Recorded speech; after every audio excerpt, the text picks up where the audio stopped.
then I'll actually just start recording right now. And to let everybody know, today we are working on Flit's character. He is our fourth and final member for the one shot we're going to do. I kind of got roped into this, semi against his will, but now we're here. And you probably, I think, have within the shortest span probably come up with the most vision for your character, from what I can tell. So this will be a little fun. I would say like Phasma actually had the most vision for her character, but I also like warned her back in May that we were going to be doing this, so I wouldn't like shove it into such a short span. Okay. Yeah, I didn't know how much effort I was supposed to put into this. I'm like, whatever. I'll just jump in Yeah, and if yeah. it's Well, too much, you'll tell me it's it's just too a much. If it's not enough, you'll tell me it's not enough. So, it's just a one shot. Like you don't have to put that much effort. It just depends. Like I will be running at some point once like the book itself is mostly finished in published form, like people can look at it. Be running a medium length campaign, which will be Mhm. like roughly a little shorter than the chapter that we ran of the last campaign on stream, right, for the Final Fantasy one. And it can branch off of this one shot. If you wanted to come back for that, you could use the same character. So it's whatever amount that you want to put in there. Of course, you don't have to.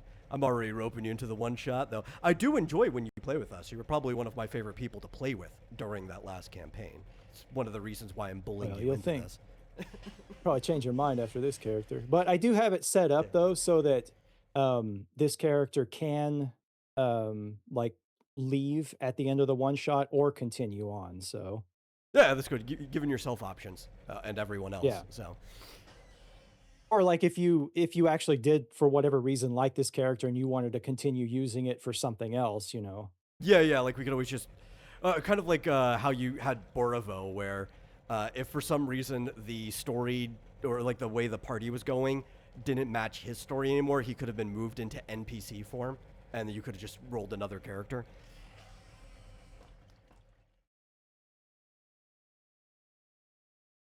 It's always good to leave yourself These options. Okay. I thought you dropped out for a second, sorry. No, no, no, no. I literally Okay. like stopped what I was saying. So. Okay. Okay, Yeah, so well, yeah. I guess we start with the most important stuff. Since you've put thought into this, do you already know what your character's name's going to be? I do. Let me pull up my little note sheet. As soon as I find where I left it. There it is. His name is going to be Taruk Rom. Okay. You have control, obviously, so you can type any of this stuff in. Instead of me having to figure out, I could maybe probably guess There it how I is. think that should be spelled, but I'd rather see how you spell it. Yeah, that's a little close to what I thought it would be. I probably wouldn't have guessed it was two U's, but Uh, it's close. Well, I had something different, and then I thought, you know what, that sounds familiar, and then I looked it up, and it was like straight out of like Final Fantasy 14 or something. I'm Yeah, like, oh, yeah. I probably don't want to use that then. And then I changed it slightly, and then I typed it in and looked it up, and it's straight out of Warhammer 40K. So I'm like, okay, I probably don't want to use that either. Yeah, yeah. If you're just like slightly close to both of them, though, it's like yeah, it's just great minds thinking alike. It doesn't matter. Yeah, so I just changed it completely. I just kept the Yeah, yeah. top part, but Yeah, yeah, which I guess to explain to people, I didn't put a lot of this information into the race section, which you were asking me all this, and I was glad to answer, because a lot of it's going to end up going on the individual races codex pages on the site eventually, and I don't have any of mhm. that stuff up yet. But for the people viewing at home, the Yole, which are like the elven race of this system, have a naming convention that is very similar to some more, I would say, historic tribes here on Earth, where you have like a family name that's maybe like a single syllable, like a guttural stop, and then the actual like given names of the person, and that's what that ta would be, and then he just came up with an interesting name for the rest of it. The cities that we'll see, well, actually, I don't know if we'll see. We're probably not going to see any of those in the one shot whatsoever. But eventually the cities that people will see related to the Yole will also have similar namings after the tribes that founded those cities. But that also answers the other question. We will be putting in, for your race, the Yole, which I could type that in real quick. Okay. Okay. You know what's funny is that like I can spell all this stuff correctly, but anytime I try to type Ninley, I type it Ley instead of Lei. But I have no problem doing that with any of the other races, and it's really driving me nuts, and I don't know why. You know what's funny? I have like a similar but opposite problem. Is I tend to like type too fast.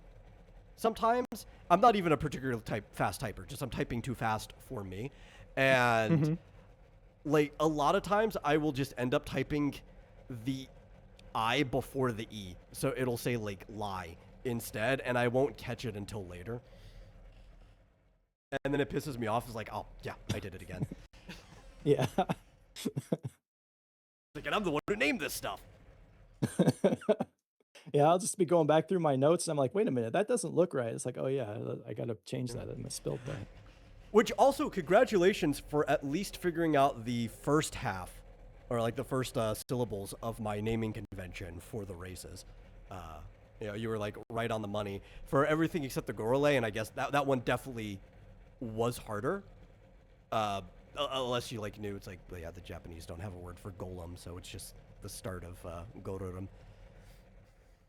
Hold on, you're roboting a little bit. Oh, yeah, I'm probably going to end up roboting a little bit. That's Okay. I'm not sure if that was on my end or your end. No, it's probably just because I'm recording with OBS. It honestly doesn't come through the actual recording. It's just going to be between us. Oh.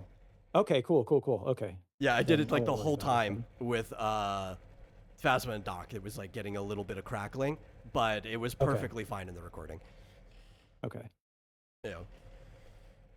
Yeah, you I had figured it out? no clue about the Gorale thing though. Like I kind of like when I saw Ninley and I thought, huh. And then I saw the Akule and I'm like, I think I see where he's going with this. And then the Yole, I'm like, okay. But the Gorale, I had no idea. I was completely stumped on that. Yeah, but when I told you it was a golem, then it probably suddenly made sense, right? Yeah, It's yeah. like, yeah, they're yeah. a manufactured race. Yeah. Mhm. Did you figure out what the lay part comes from? I did not know. Okay, that one I would see people tripping up. So I didn't want to just use like the Japanese. So I took the same character that you would use for say like a race or species, but in Chinese, right? So it's actually the original. Okay. So that's the lei. As opposed to like in Chinese, if you're talking about like a people from a place, it would be ren. A race, like the human race, it would be lei instead. So I just kind of mashed those two together, and I'm like, oh, these are interesting names. I like this convention. Okay, I get it. Yeah, see, Yeah. I don't really know hardly anything like about Mandarin or anything, so I would not have gotten that. Yeah. Okay, sex, and don't just say Male. yes. Okay. Yeah, I was gonna put that, but I was like, that's too easy of a joke to make. Everybody always makes it, yeah. Okay, so I'm guessing because you looked at pretty much everything that was available to you. What I tried to, height yeah. and weight are you thinking of in like physique for this character? Height would be 1.83 meters.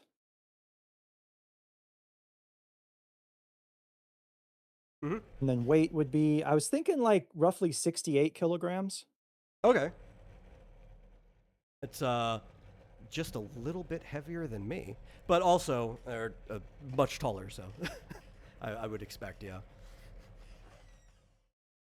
Yeah, because I was thinking he was pretty lean, lanky. Yeah, So, you know, I actually have a friend who's pretty much exactly that build. So it's probably yeah. on the mark for a beanpole. Yeah, he's about 6 foot, 150 pounds. Yeah. So, Actually, like one of my best friends growing up, I mean, he was lighter than that for the longest time, but I think fatherhood started doing that to him. That's pretty much yeah. exactly his height and weight. So physique, are you thinking just lanky? Is he a little athletic? Like what Well, are I we just doing? wrote lean down. I thought Okay, that yeah, was a lean's pretty fine. generic term. Mm-hmm. And age. What age are you Okay, going so for? the age is gonna depend on how, like, how we work the background, but Yeah, yeah. right now, tentatively, I have him at 41 because Okay. I wasn't quite sure how I want him to be a little bit older because of his background, but I wasn't sure how old to make him because, you know, the Yole have longer lifespans, and, you said that you were thinking you were gonna have them develop a little bit slower than the Ninlay, so Yeah, I don't know how I remember how I worded it, but it's less of like thinking. Like I'm definitely having them develop a little bit slower. They're just kind of like on an yeah. extended time frame. It's only like a couple years or so for the Right, start of right. their development, but they do kind of have like an extended adolescence because of that. So yeah, I mean, like 41, that's gonna be kind of like the equivalent of like your early to mid 30s for a human as far as like experience that they probably have in life. Okay. Yeah, I might adjust it maybe 5 years older later on, but Hmm. this is what I'm going with for now, so Yeah, yeah, yeah. Yeah, that sounds fine. So then I guess the next thing, because we've got all the basic parts down, the other ones are usually answered through your heritage. Did you want to do heritage or did you want to assign your vocation first? I can do both. Okay. Well, Well, I it guess depends on what you mean by heritage, I guess. Well, that's gonna be like because we need to figure out like your hometown and origin. There's a whole section in Yeah. the setting for heritage, and we need to pick one from each category for you, which will obviously help you flesh out your background more. Or vice versa, if you already have your background, it makes it easier for us to pick out your heritage. I have the start of a background. I was gonna have him be born in Ingal, but raised in Iraios, if I'm pronouncing those correctly. You're probably close, but let me double check and look how I spelt it because I Okay. spelled them phonetically to the way that I would know how they're pronounced. But I'm working on all this stuff. I don't have like every Yeah. single thing memorized yet. Yeah, yeah, no, I get it. You're like a Yeah. one-man crew doing all this, so Yeah, it's a lot of work. It's a lot of fun, but it's a lot of work. yeah. Let me jump over to my heritage section,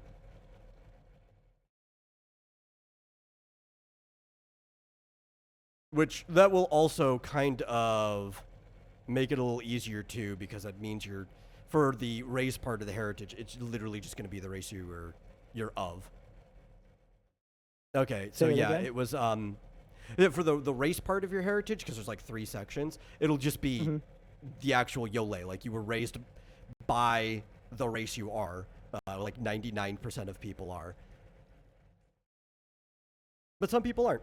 So it leaves it open. Yeah, so it's Irios. You're pretty close, and it's Ngal. Like there's the I, but you barely pronounce it. It's Ngal. Um, Okay. but yeah, those are fine. And which one you said you were going to be born in Ingal and raised in Irios? Yeah, so I was thinking maybe 18 months or something in Gaul, but, yeah, his upbringing was primarily in Araios, so that's probably gonna be his hometown, Yeah, right? yeah. We'll put that one for the hometown. Okay.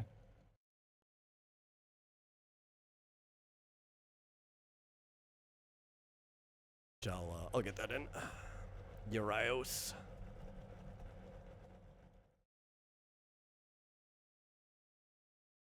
That's actually similar to me. I was 18 months in New Jersey, and then my parents are like, "No, we're not raising somebody here. We're going to Texas." Yeah, that's actually kind of the background this character has, so Oh, okay, yeah. Okay. So let's see. We got the origin. It's yeah. I don't know. That would civilian or whatever. What type of family life? That's what the origin is supposed to be. If you scroll down to the bottom of the heritage section, you've probably seen it. There's a section for the like alliance, and it's like whatever your recent family background was. Talon. Okay, hold on. Trying to find what page I'm supposed to be on. Is that under the Kernel space or Yeah, yeah, it's character on the create? Kerbal Space Heritage page, and it's like at the Ah, heritage. very There it bottom is. of it. Yeah. Got it. All right, let me. Okay, I've got oh alliance right here. Yeah, yeah. It's the third category.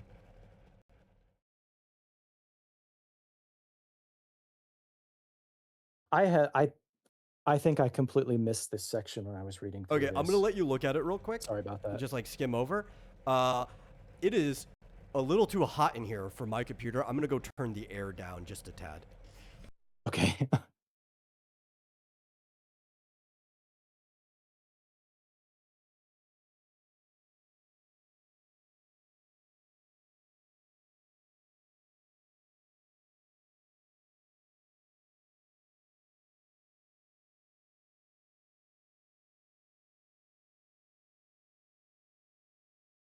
Okay.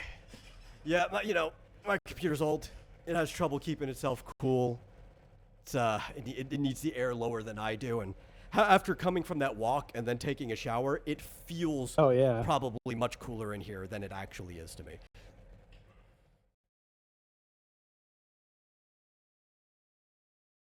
Okay, so it's kind of looking like.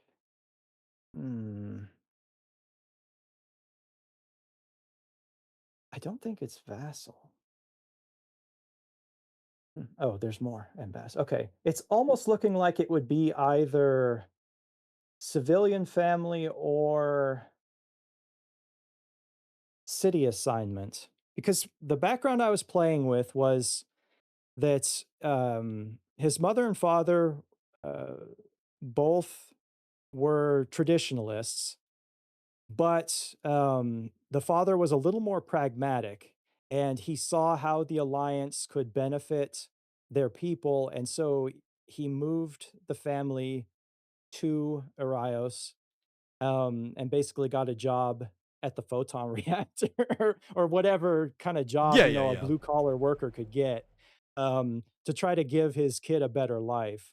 Um, and so then that would lead into um, Rome's history, where I was gonna I didn't know how like the service worked.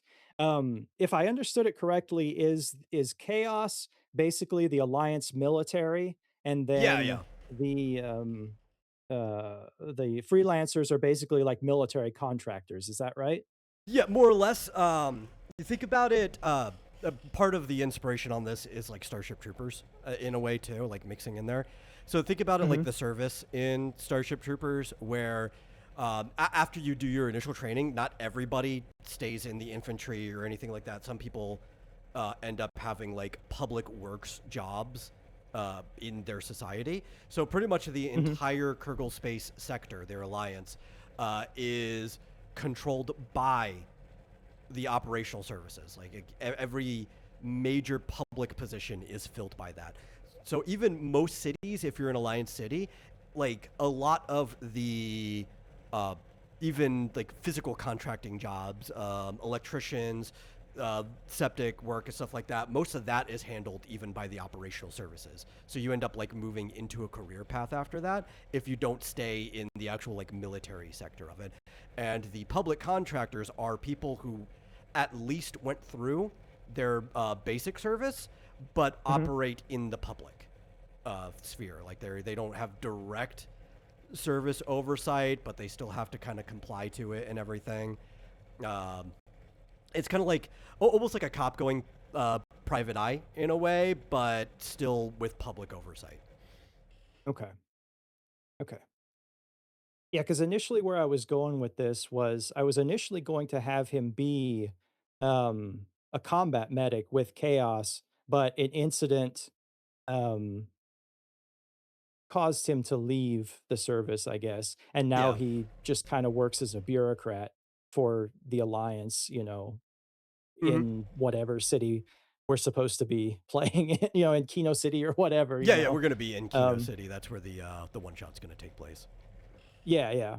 And so that's kind of where that was kind of like the broad overview of Well, where I if you was going want with. your character's father to have, because photon reactors are an actual thing. right? It's Mhm. they basically function like nuclear reactors, but using the photon energy, Yeah. which they would also be ran by the operational services. So a city assignment would be the one that makes the most sense there if he's working at it. Okay. That's kind of what I was thinking. Okay, I'll copy and So that's paste what we'll city do. assignment into your heritage section as well. I'll reformat all this stuff later so that they match the formatting of the character sheet. We don't have to worry about that now. Cool. Yeah. And if you want to talk more about your background, we can. Yeah, obviously, I'm going to let you write as much as you feel like writing. I think I told the others too that you might get some extra perks just for having a background and an image of your character when we start. Kind of like how we did the other one, except Mhm. I have to figure out what I actually officially want the system to award people because I have not thought about that yet.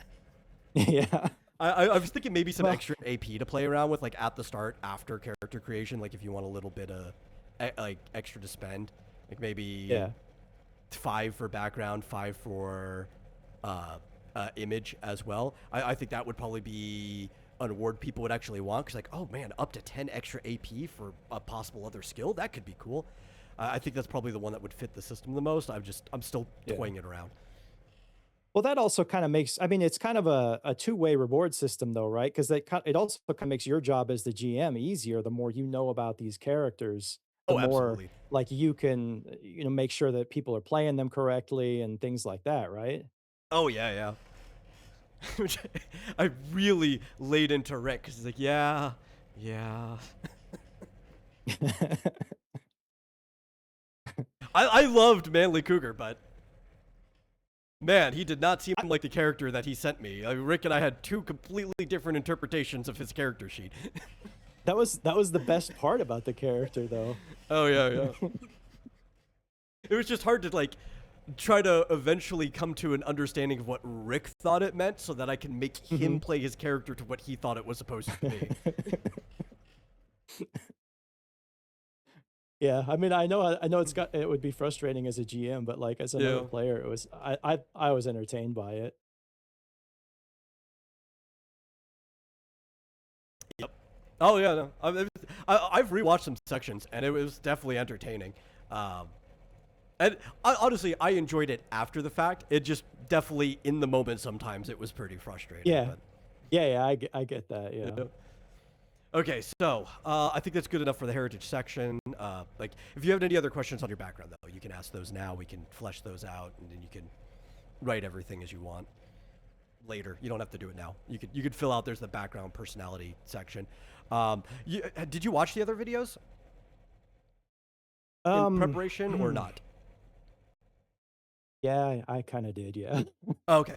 I mean, you didn't have to. I was just asking because that informs me of what I need to Yeah, tell you. but So you do know for I was personality that we're curious, kind though. of using Ocean, right? Like the Big Five Yep, personality. Okay, cool. Then I don't yep, have to re-explain any of that to you. That saves me some time. correct. Then you could fill that whole section out later, and I'll give you your like AP for it. Um, but yeah, And, any where questions? where do I fill that out at the ocean part of it? And do you just need, like, for example, I just have, like, openness high, conscientiousness high. Is that all you need, or Yeah, you could just put that. That's fine. If you wanted to put it on a scale of 1 to 10, that could also be fine. okay. Just I because it also kind of gives have me a a little scale of more. 1 to 10 too, so Yeah, yeah, it's a little more precise. Like, okay, it can help me understand it a okay. bit more. You could just put that anywhere in the section that is labeled background, personality, and appearance. It's underneath. It's past the inventory. It's, it's something you can Okay, just I do see it. later. Yeah. Okay. Cool, cool, cool. Vocation. Which vocation are you looking for? Uh, uh, Caster will be his vocation, I guess, but his former vocation, so I guess he's still technically I don't know. Yeah, that's fine. Just say caster. Because like if you stick with this character in the longer one, you can always change. Like the cool thing about this system is that you can change vocations and your character can Yeah. grow differently. I've always liked like the job system from Final Fantasy that they brought in. Even Dragon Quest used it too. That's actually where I dragged the vocation from because it felt like it fit the whole freelancer nature of of the base system more. Hmm. Um, it feels like you can progress more narratively than just being locked into a class your entire journey, you know? Yeah. But that's cool. That's easy because like if you're going caster, it's pretty easy to understand that you're probably going to be picking up like most of the basic healing stuff with your AP. Like it's not even going to really be hard to decide how you start a character out. So we'll Oh, get you to have that no later. idea how hard it was to not dump 20 points into Master Caster. Oh, maybe it's a good thing And you just didn't be pick like, just have like Blaster. one. Why did they have one of those too?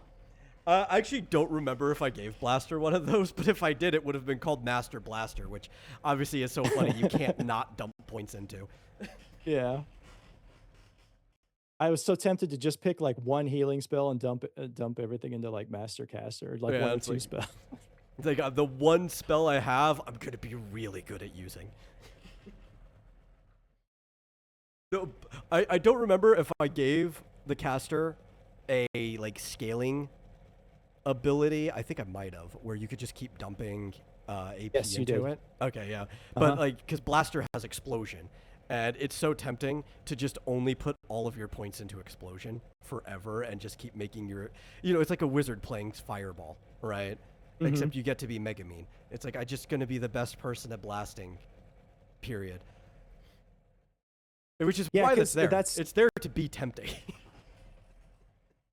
well, yeah, because I assume that the blaster version of this is the same, but like there's a um I guess a quirk to it that's if you cast it and you don't have enough SP to actually cast the spell, you can still cast the spell, but then you can't restore your SP until you take a rest. Yeah, So you yeah, you go basically into like burn yourself a out. drained, state. Yeah. But you can always cast it at a lower AP level if you're like, okay, I'm not. We don't need all that. We don't need for me to cast it at full. I could just cast it at like 5 AP or something like that, and it'll just scale to Yeah. whatever I'm casting it at. But yeah, especially with Blaster, like it'd be so tempting to just like drain yourself and like be like, yep, that's me. That's all I can do for the fight. Like Yeah. it was When definitely you said 100% Megamine from Konosuba that inspired me to make the ability like that for all of yeah, them that have it. that's just what I was gonna say. I was like, I kind of get the idea that that's where you were going with it. So Yeah, yeah. I literally just named it Explosion. So if it's not obvious, and that one's actually the witch will have that ability in the main setting too. Some of these, like the settings, will have unique stuff, but some of them will also have overlap with other vocations from other settings. So if you do end up somehow having like a realm trotting adventure someday, people are like, well, I don't really need that vocation because I have most of the stuff from it, and the things that I don't have aren't really interesting to me. So I'll start specking into something else or whatever, you know. Mhm. Attributes would be next. Okay, let me scroll down to attributes. So I'm assuming you know how the system works, right? You get 30 attribute points to just spend at level 1. Oh, actually, let me ask. Are you going to make an experienced character directly at level 5, or do you want to make a level 1 character and roll each of your like HP, TP, SP? The experienced character Uh, is easier. okay. You know what? I was gonna roll, but you can just do the average. Okay. I mean, if you want to, you can. I'm not going to stop you. No, it's not that big of a deal. Like I was thinking of just rolling just to refamiliarize myself with the Rule 34 system. But after like watching the other videos and logging back in, I'm like, oh, okay, I'm starting to recall like how this Was that works and everything. intentional So or a Freudian slip? what? Well, because you called Roll 20 the Rule 34 system. Did I? Yeah. Is that not what it is? No, no, it's not. Am I logged into the wrong website? If you're logged into Rule 34, I think you're logged I'm into the kidding. wrong. Yeah, yeah, but you might be I'm logged kidding. into the right red website for something completely different. I'm kidding. I'm logged into Roll20. I Okay. can't believe I said that. Yeah, we all have the Freudian slips, you know. You can edit that out, I'm not. but you could. But Yeah, I mean, I have the physical ability to. it Anyway, was AI. Somebody yeah. AI'd it into the system. Yeah, I AI'd it into it. I have an entire Yeah, into the bank video, of yeah. Flit's voice that I could just use for whatever I want, compiled from all of the sessions that we had of the Final Fantasy campaign. Actually, he just created a Sona model and just typed it generic retard, Yeah. and then it just automatically can mimic my voice. So, all right, what did you say? Attributes, right? Attributes, Okay. yeah. So for attributes, which also if we're doing the level 5 experience character, you can close Roll20. You don't need it open. We only need it if we had to roll, but you don't need to do any rolls. Okay. All right. Yeah. So you get, since you're doing a level 5 character, you will have 34 points to distribute as you please among the 6 attributes. Now, you do have minimums that your character can have, but you can make something balanced if you want. The minimums are just like, if you want to hyper specialize, you can't really hyper specialize in something that race isn't already good at the start, you know? Mm-hmm. Which, let me pull that up to refamiliarize myself with what the minimums for the Yole are.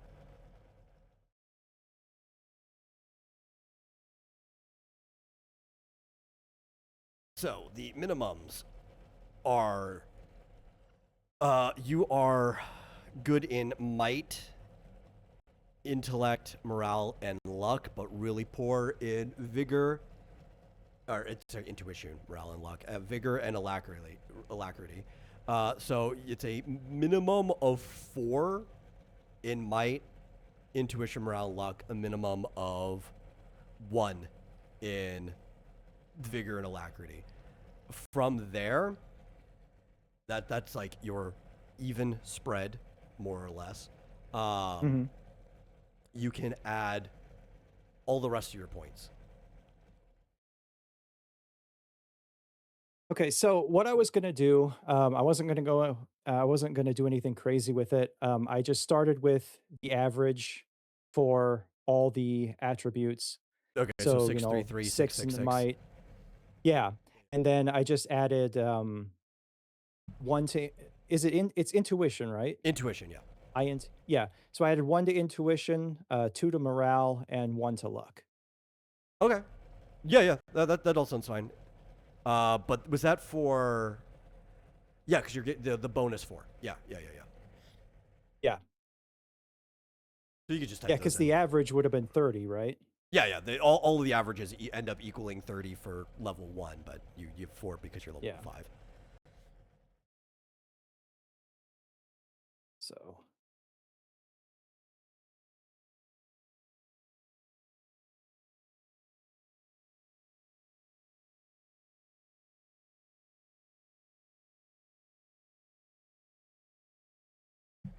Are you gonna type them in or? I can do that. Yes. Just getting a drink of water. Okay, that's fine. I wasn't sure if you were waiting on me to do it or not. Okay. I went 6 with might, 3 with alacrity, 3 with vigor, went 7 with intuition, 8 with morale, and 7 with luck. And I'm actually glad that you did decide to just build off of the averages, because it'll give you more of a feel of like what the race is supposed to feel like at start. Yeah. Yeah, that's kind of what I wanted to do. I didn't want to, like I said, I didn't want to go into anything crazy because I kind of And that's the with this whole character, like, I didn't wanna really build anything crazy because I kinda wanna get a feel for how everything works, so Yeah, yeah. I think most people did that in general, which it's probably a good idea whenever you're playing a new system, especially because we're testing the system. Though because it's testing, I wouldn't have mind if like one person decided they wanted to go absolutely crazy in one specialization. Um, yeah, but just no, to I think push it's the fine. limits and Yeah, yeah, yeah. We are gonna have a little bit of craziness though, just because at least one of your characters has a mech. So that. But hey, I put in yeah. the system, so like I want to see how it feels for other people to have to play with a character that has a mech, right? Yeah. So that we don't have to fill out your stat formulas or anything.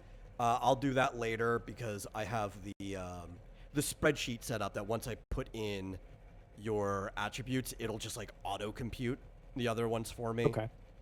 Um, Actually, I guess I could kind of put those in now. It could give you a feel of like how physically strong your character is. So it's 6'3", 3'7", 8'7". Let me pull up that spreadsheet. Which tab is that on?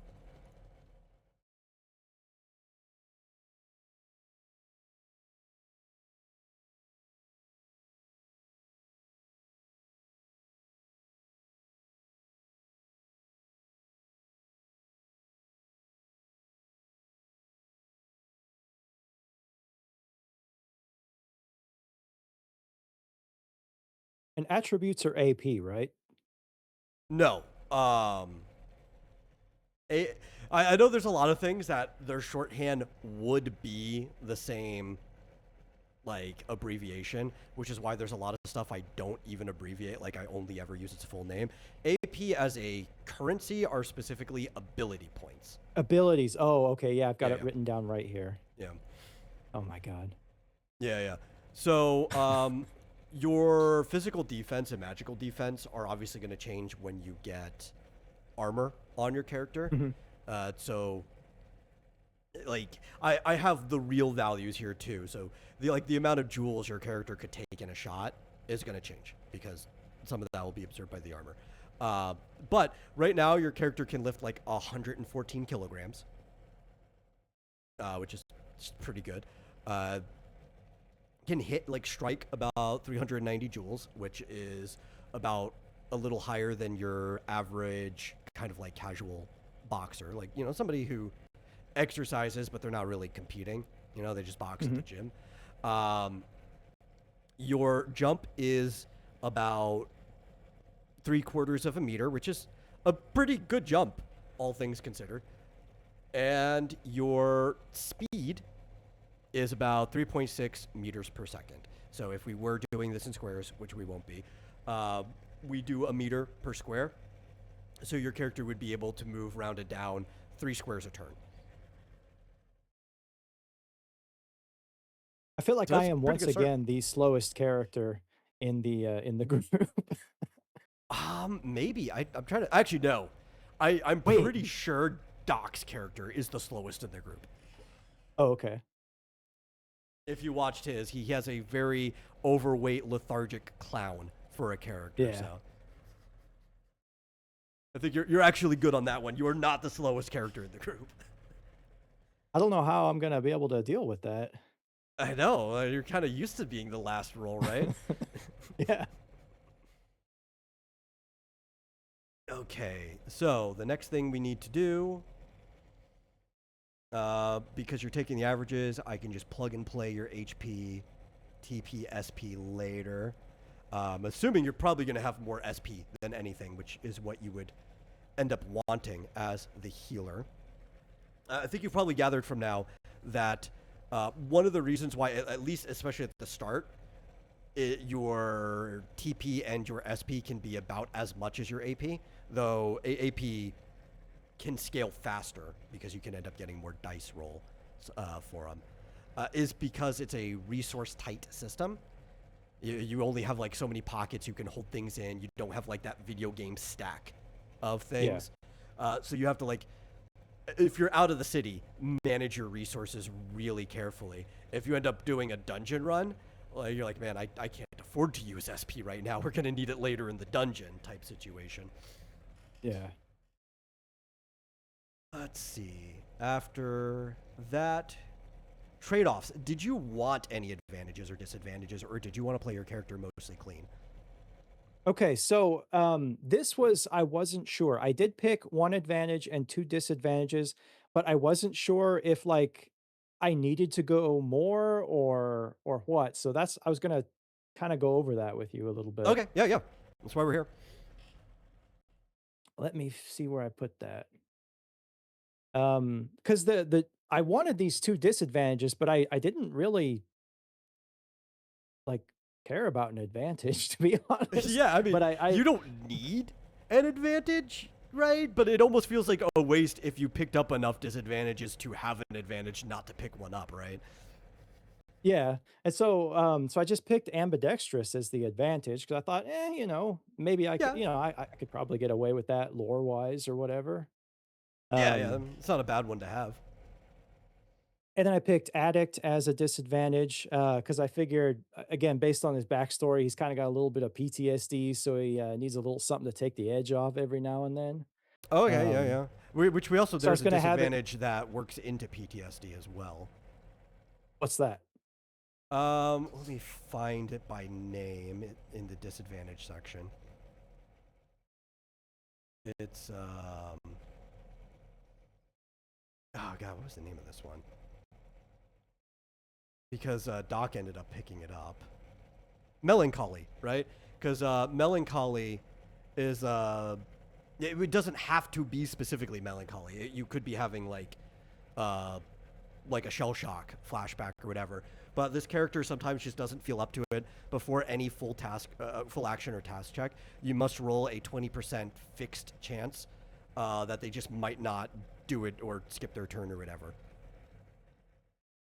Yeah, I s- I did look at that.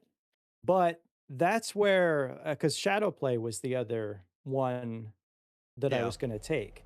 That's the one where you go into a rage state, when you're below 25% hit points, and Yeah, that that would one I also was work. gonna play it that one I was gonna play it as, like, he goes into fight or flight, and he just, like, flashes back or whatever, and, it would come into play, like, if you were gonna let me choose 2 weapons, I would have him switch weapons, but again, I didn't know if you were gonna let me do that, so I didn't wanna get into it at this point, but, um, Um, you yeah, it would just be could. like a fight or flight thing.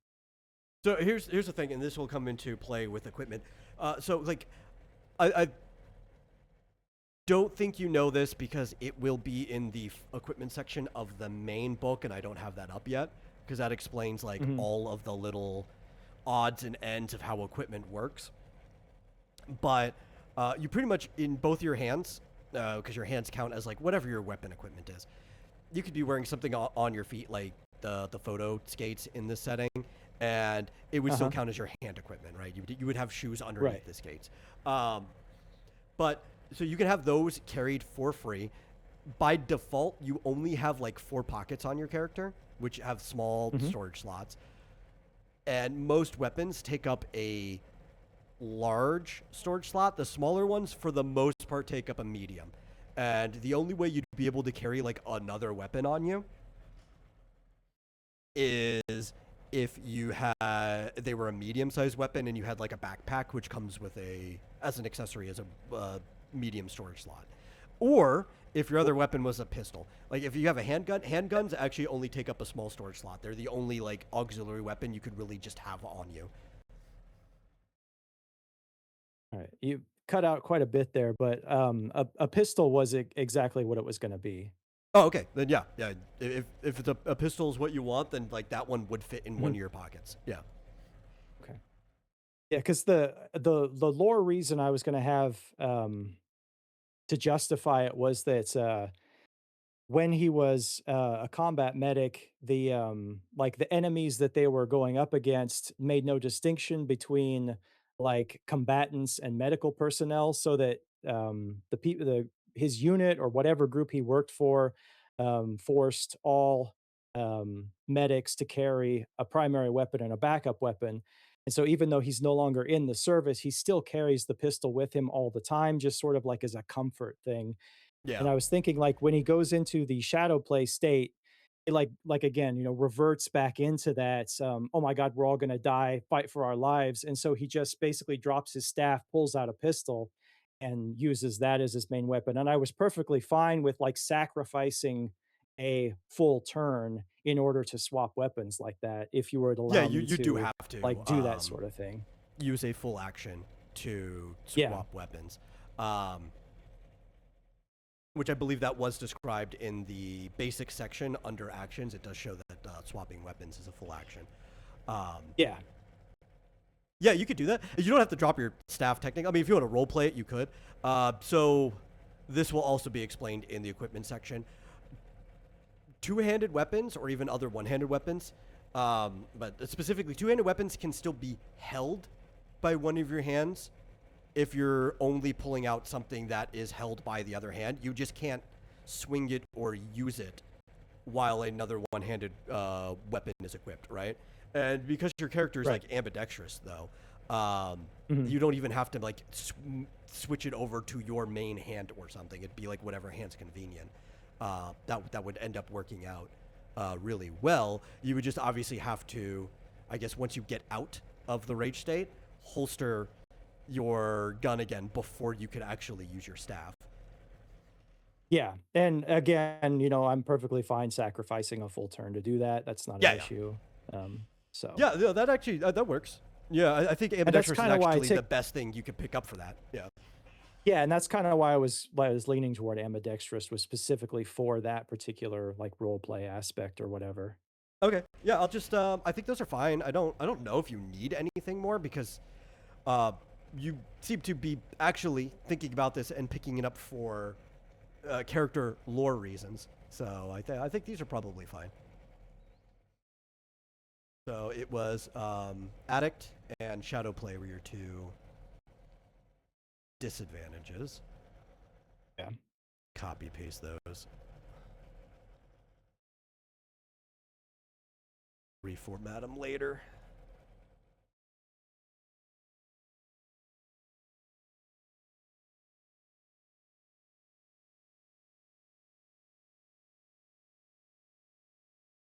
Where are these located on the character sheet? Oh, there they are. I see them. Yeah, there's an advantages disadvantage section. Yeah. And then I'll scroll back up and get your ambidextrous. I was looking for a table for some reason, and I'm like scrolling past all these tables and didn't Yeah. just completely scroll past the advantages and disadvantages section.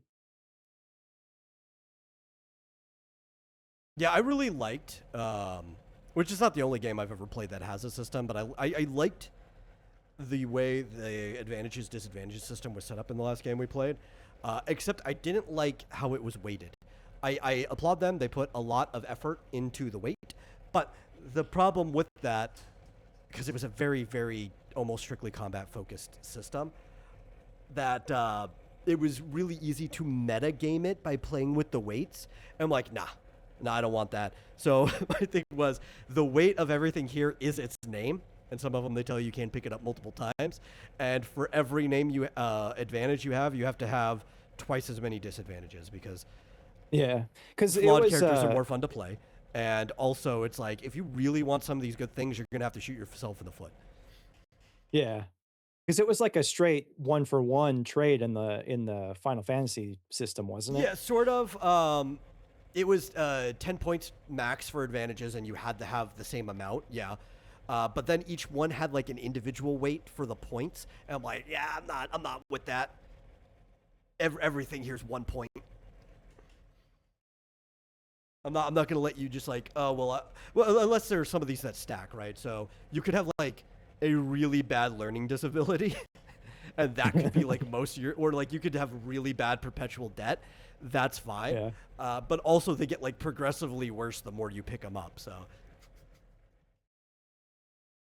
Seemed like perpetual debt was pretty popular amongst at least Oh yeah, half the half the players. because it seems like the freebie, right? It seems like the one like I could get away with the stuff I want if I'm just in debt. It's like, okay, good luck later on though, right? Because you're gonna have no money, and Because depending on how you play it, your wealthier friend may not want to actually cover you. You know? yeah, yeah. Because was it Phasma or Doc that did it like 5 times and, like, they had quite a bit of money left over after their It equipment, was but then the Phasma. perpetual debt kicked in and they've got like 16,000 bucks or something? It was 16,000 Histon, which Histon are like the same as yen in a way, so it's actually closer to Yeah. like $160 to their name. Mhm. Like, yeah, have fun, you know. Like she went from being able to afford a scooter to like struggling to stay a night at a hotel. That's gonna be rough. Yeah, yeah. And I give you more than enough money. Like I explained to those other ones too that the reason you Yeah. start out with so much is because this is a very resource tight system. It's like I imagine your character would probably have some funds on them aside from just buying what they're wearing. So they need some like money to play around with in towns or in their travels or whatever. But it disappears fast if you're not also like making the money back at the same time. And then if you have perpetual debt, like you just don't really make your money back. That brings up an interesting question. How do we get paid So as in freelancers? typically per job, right? Like especially if you're out fighting monsters, sometimes it's like this isn't Final Fantasy. Monsters aren't dropping gil for you. Yeah, more Yeah. often than not. Like maybe if part of the story they had just ate somebody, you might get the money that was in that person's wallet that they ate because it was still in the monster or something, and you cut them open. Stuff like that does occasionally happen. But you get paid per like the actual job or whatever. The one shot will be a single job. So you will get all of your rewards for that one at the end of the one shot instead of like returning from the job, because the end will be returning from the job. Most Okay. other situations you'll just get it at whenever you finish the job. Depending on the type of adventure you go on, you might make money in different ways. You might do like smaller jobs on the way. You might get attacked by bandits, and if you kill them, hey, like everything the bandit had is up for grabs now, right? Like there's all kinds of situations in which you might end up getting money. But resources in general are a lot more scarce in this game compared to something that's trying to be a little bit more video gamey. So you got to use your money wisely, I would say. Okay. Okay.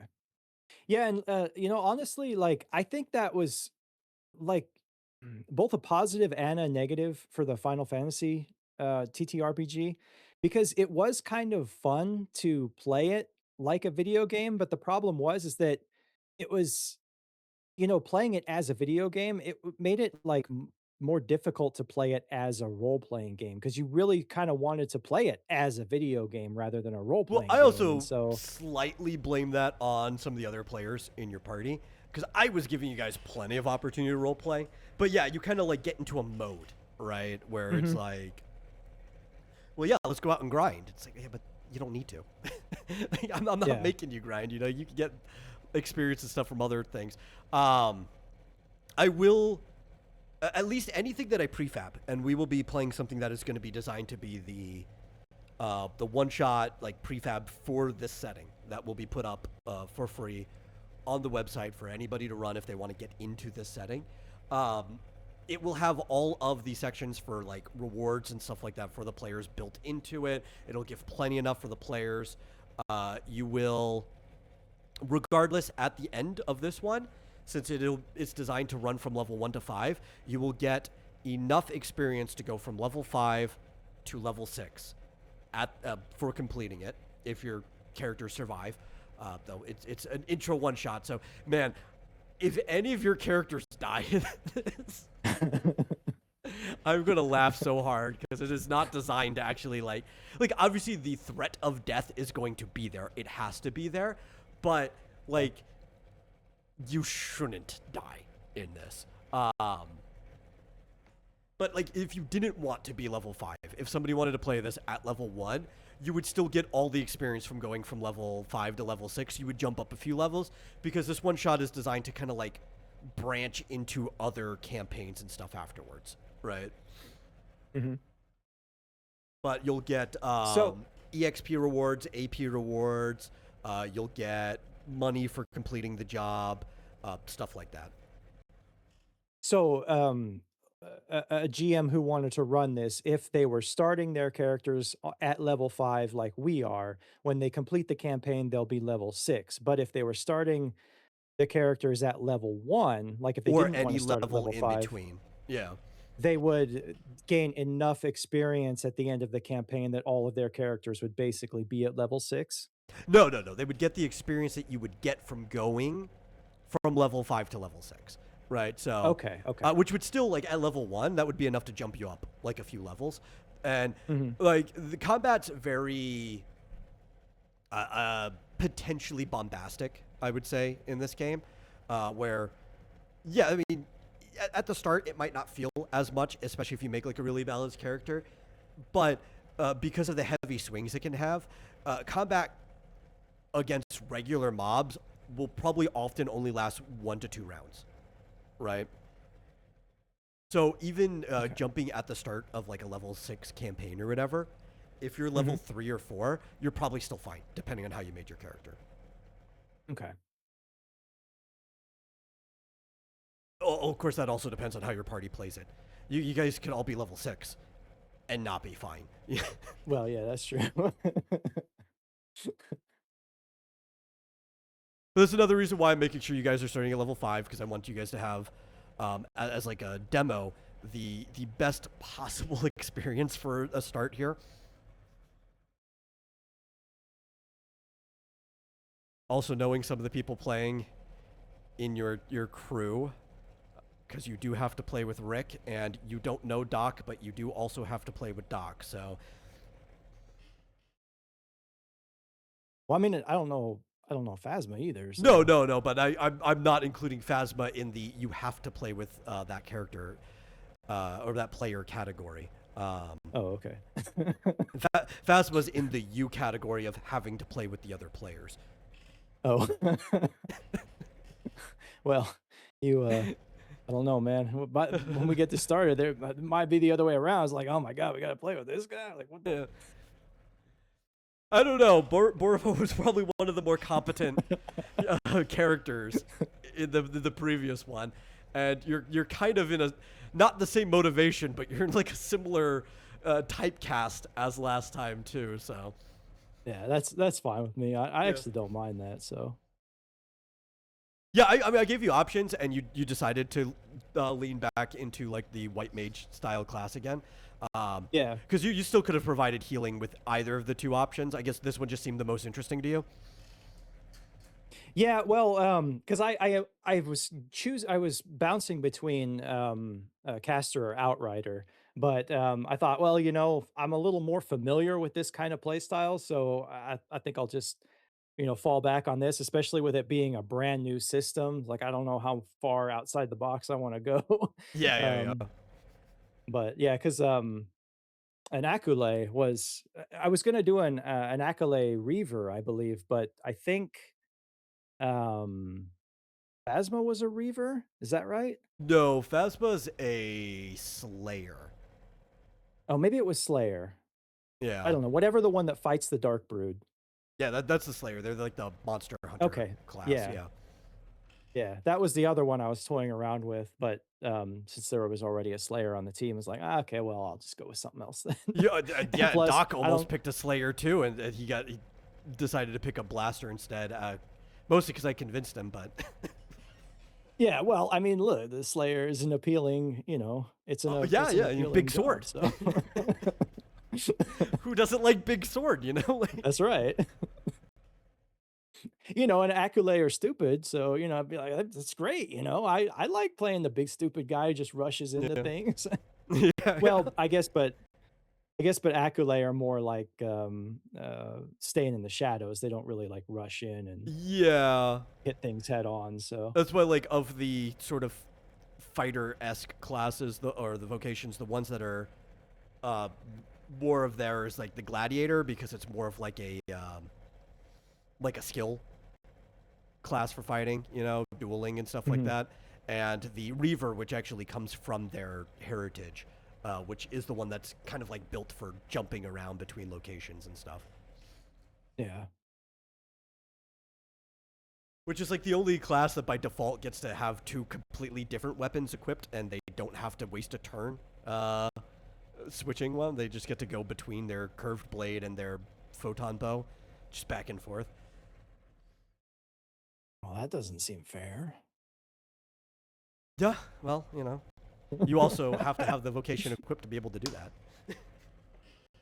Is And that the one, also, all of their abilities are basically locked to those weapons. Like they don't get to equip other weapons. is that the vocation where, because there's one vocation where, you noted that, like, the Alliance doesn't recommend people taking this vocation, and it kind of read like, "Yes, I, as the creator, do not recommend new players take this vocation." It I was can't either remember. that one or the Diviner. Both of those are a Okay. little more complicated, but also, so with the Reaver, it's because the type of people who pick him up aren't usually likable people, and I kind of implied that they're like the real world equivalent of like edgelords, right? Oh, yeah, yeah, yeah. Yeah, yeah. And the 'Cause yeah, Diviner 'cause also, it's because it scares people. Um, you have like a literal like demigod or whatever following you around.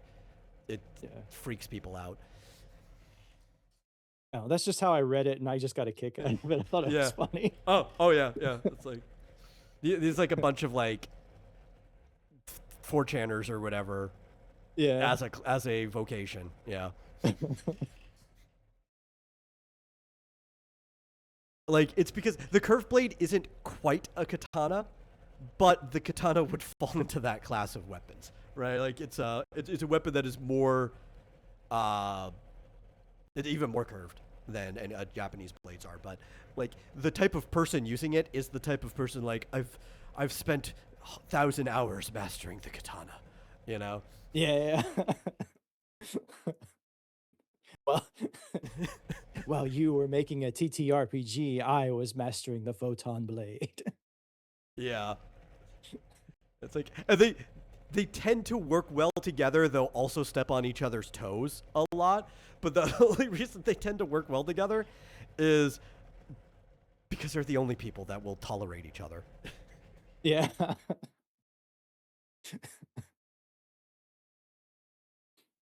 But I don't know, they're like I said, designed to that's be somewhat like a self-sufficient vocation. So like you mhm. could kind of just run a party of just them and it would be fine. But also you're probably going to be strategically metagaming a little bit more if you decided to do something like that. Yeah, well, like, the self-sufficiency thing was kinda what was appealing to me, because like, if I'm playing a game solo or whatever, and I have a choice of classes, I will almost always pick whichever class is the most self-sufficient, with it Yeah. got a little bit of healing, a little bit of power, a little bit of distance, whatever, but so that was kind of appealing, but I thought, "Well, this is a group thing, so." I mean, they do still work with the groups. Like, I didn't design them to not work with the groups, but when you read it, you probably saw. I think it was like the last paragraph where when they're playing, they tend to work on the side of the group than inside of it, right? So it's Yeah. like while the group is Yeah. doing their thing, they're routing around and picking off the other enemies and stuff. Yeah. That was also actually kind of appealing to me too, Yeah. but, Oh, you know honestly, if I was a player and at the gym, I'd probably be playing one, because like typically I tend to play flex, like classes and stuff myself. Like I'm historically a paladin player, and one of the Mhm. things about like paladins is like you can spec a paladin to be like a solo self-sufficient DPS machine that fights as like a sub party by themselves along the side of the party and do stuff like that. And I that Yeah. always is like really appealing to me. So like I get it. I designed it because that's my type of appeal when it comes to like playing like vocations classes, anything. But also the background of it is like, but I don't play edgy characters like that. Yeah. If anything, I would probably be more of I would probably play Slayer, but I'd play Slayer as like a off tank type class where I'm off to the side trying to draw aggro and pick off some people while the party is doing their thing. Yeah. Kind of like the way I usually play Paladin. So we need to get you what you want to do first. In the character sheet, equipment's first and then talents are later. But Okay. in the character creation system, I have oh no, I still have equipment first and then talent. Sorry, it's abilities and talents that are flipped in the sheets. So do you want to do the equipment first? We can get your equipment out of the way. Yeah. All right, we can do that. Okay, so obviously you've not seen the equipment section because I have it hidden until we started. As you've heard in the other ones, it's because of mostly two particular players that I don't want them to even like accidentally metagame. I don't think Rick or Doc would like intentionally want to metagame. I don't even know if Rick understands what metagaming is, but the temptation for them to work that way, I think they could not avoid. So that's why I have the equipment hidden. Obviously, I have to put it up before literally anybody else can play this, but it can wait. People don't need to see it yet. So, as a caster, you could equip any weapon, but you were thinking of a staff type weapon. Yeah, whatever the caster's main weapon is. Well, so let me remember what I put. I think they have multiple options. Well, I know I saw in the there's like a staff mastery and then a talisman mastery type Yeah, and of I think the staff mastery might have been incorrect because I think I might have put that down before I actually finished the equipment section. So let me double check on that. I might have to actually go and stuff typed up. fix that because I don't remember if staffs are Staves actually plus. in this. Yeah. Passive. I have it written down that it's a passive, and for each AP added, up to 1% total damage to staff attacks. And then there's a talisman version of it too. Yeah, let me go down and see. Do I even have a section for staffs? Because I did a lot of that stuff as like placeholder things before I had the equipment section finished. And then I don't remember if I fixed them, you know? That's one of the reasons we're doing this too, because like everything's in like this flexible alpha beta state. I was gonna say, like, isn't this like an alpha thing anyway? Yeah, so yeah. alpha stage. So Let's see. No, there are not staffs. I think that's supposed to be rods. There's a rod section.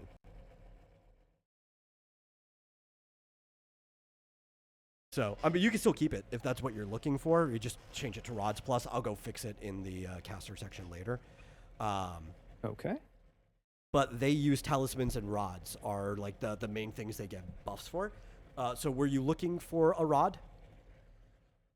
But just take the rod. Okay.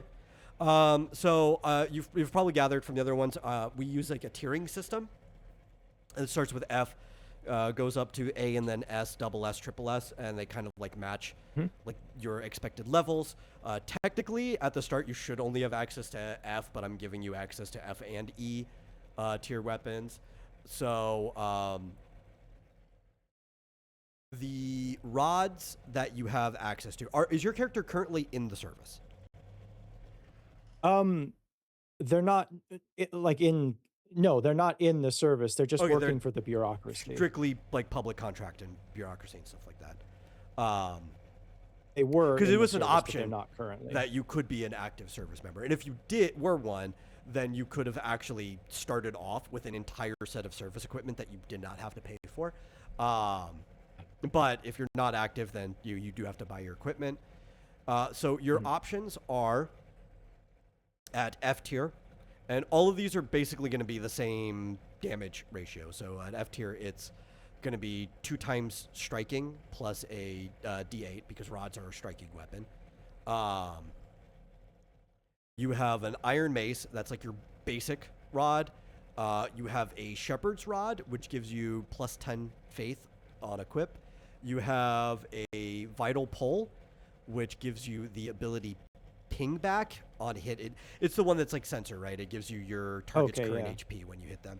A photo club, which still scales off of striking, but it gives you 10% magic damage for like if you do a magic attack or whatever. And then on E tier, which is going to be 3 times striking plus 2d8, you have a gilded mace. That's your basic one, like the upgrade to the iron mace. And you have a charcoal rod, which really doesn't benefit you. It's plus 25% fire damage, and you don't do fire damage at all. So if you tell me like which one of those sound the most interesting, I can give you the price for it and just like deduct it from your starting income. You have 200,000, by the way. Yeah,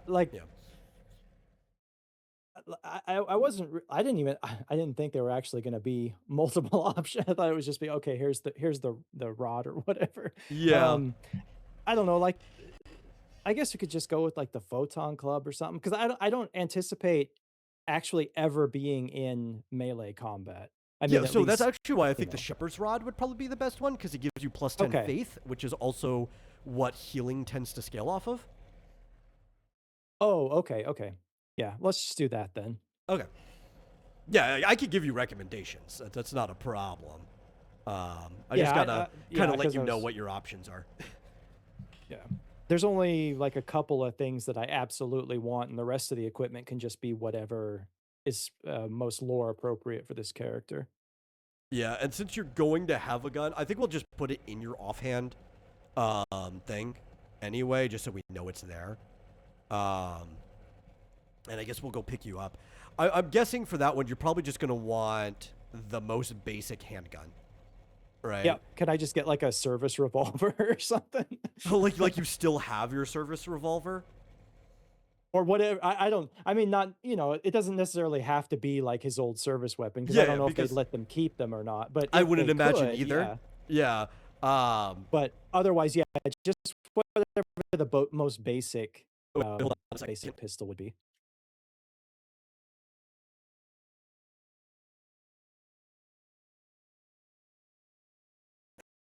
My audio system cut out, so I had to reset it real quick. Okay. Yeah. So like there is a service issue pistol. Typically, it does have a cost to it, because like if you are using it and like you are a service member and you lose your service issue pistol or whatever you have for any reason, you do have to pay to replace it. But they also, on average, are cheaper than the other stuff, which is almost the opposite of how that would work in real life.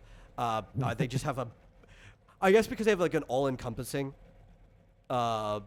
like system, they're just better at managing that stuff. Like they are the entire resource block. But in our military, like, God, it would probably cost like 5 times as much to get a service issue pistol than like a normal one. Yeah. So, yeah, I mean, just like whatever the equivalent of whatever the Kurgle space so the one that is like a Glock 19 would be. The same damage without any bonuses or whatever is called the Pulse Maker. Okay. And that is actually, it's the same price as your rod. So like I could just deduct that again. And it's going to be 2 times your dodge stat plus a d12, which I could put all this stuff in there later. Yeah. He's not hitting nothing with it, but like I said, I just want to play it for like lore reasons or roleplay reasons or whatever. Well, the fun part is when you and this is explained in the, I think, the talents section, that whatever you have in your equipment at the start, you get 10 of that weapon talent, right? So you actually will have a plus 10 to handguns for aiming. Oh, right? okay. Okay. There's a formula for aiming that will be in the combat section when that goes up. That should, by all means, go up before we play. I'm like halfway through the adventuring section, and the combat section is longer, but I should have that all done before the end of next week. It scales off of your attention and your whatever your like weapon talent is, minus like the enemy's dodge. Okay. So you should be hitting things. That shouldn't be a problem.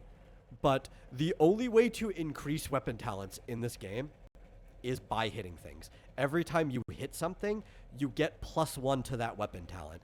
So like you can pick up a weapon you never had before, and it's going to be like just the raw version of the formula without like a +0 for the weapon talent. But if you happen to hit somebody, like you get your dice roll, then you get your +1. Unless you're like a human species, like the Ninlay, then they get double the amount of weapon talent per hit. Also, and then you get it double hard. that crit, right? Yeah, you get even double that on crit too. Yeah, Okay. Which you would also still like regularly. Like if you get their +1, you would get +2 on a crit. Yeah. But you also only get that tallied up at once combat's resolved. So it's not like you get better through combat. Like you have to take your 5-minute break or whatever to kind of like reflect on everything that happened for you to actually get better at it. Right. Yeah. But yeah, so that's how you gain more in this system. So you'll have +10 to rods and +10 to handguns right off the bat. Okay. Let me put that in there too. You have a pulse maker, which yes, that is kind of like a their world version of a peacemaker. If you didn't put that together, but now, do these things? Do I need to like keep track of ammo or anything with these kind of things? No, because they use photon energy as their blasts. Okay. It's kind of like the Covenant weapons in Halo in a way. Okay. Just checking. What were, They've what were kind the prices of of these? oh, they were close to the same price. They're actually slightly different. It was 12,250 for the Shepherd's Rod, and it was 12,500 for the Pulse Maker, which leaves you at 175,250 left. I do have that being kept track on the side. Good. Yeah, I'm just typing them into my notes just to see how much just to keep track of them. So then we need each of your slots, which if you notice from the other ones, you will have plenty of money to fill all of your equipment. It's not like the last game we played where it's like you kind of have to choose. Do you want like 2 weapons, or do you want like a weapon and 2 armor pieces, or whatever you're doing? You will have plenty.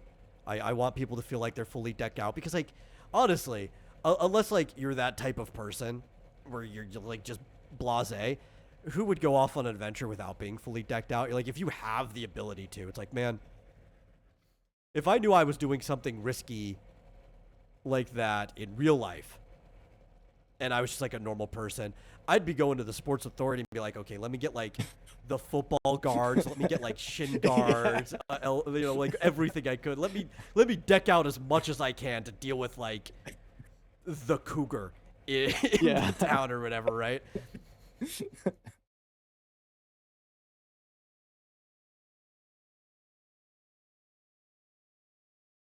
Which is something I want people to really feel like they can't do, because the base setting is Earth, right? So while they'll be like the cheapest, weakest stuff that you can get, a lot of the options will be like going to your local sporting goods store and picking stuff up in the like the F tier for the Earth setting. There actually were utilities options for weapons too. Like if you had wanted to have like a crowbar as a weapon, that was there. The utility options are pretty much in most settings that are at least contemporary or further than Earth. So like you could have had like a baseball bat, or you could have had like I don't know, a claw hammer as like your starting weapon if you want. It's like, listen, this is all I got, but I'm still gonna use it. There are actually, before we get to armor stuff, because this does show up I think right before that section, there is the personal utilities if you want to have like some non-weapons in your inventory. There's really only one that can fit in your pockets, and one of your pockets is already going to be taken up by your handgun. If you want a Mhm. flashlight, you can have a flashlight. It takes up a small storage slot. As the group's healer, you probably won't need to be carrying like a healing item, but you may want to leave your pockets open for like an item that restores your SP or something. I don't know if you're gonna need it, but just might be the way that like your character ends up playing. Um, Yeah. so it's like, do you want a Um, flashlight, oh, or sorry, go ahead. do you plan on picking up a backpack as one of your accessory slots? A satchel. I was gonna grab a satchel as an Oh, accessory okay. slot. Okay. Yeah, yeah, because that gives you like a medium storage slot, which can be broken It just down. felt like that would be something he'd carry around with him as a satchel, so Yeah, yeah, like a messenger bag or something off to your side. yeah. Yeah. Okay. Yeah. Well, since you already know you're gonna get that, I'll deduct the price when we get there. But let me put that as accessory slot 1 so I don't forget.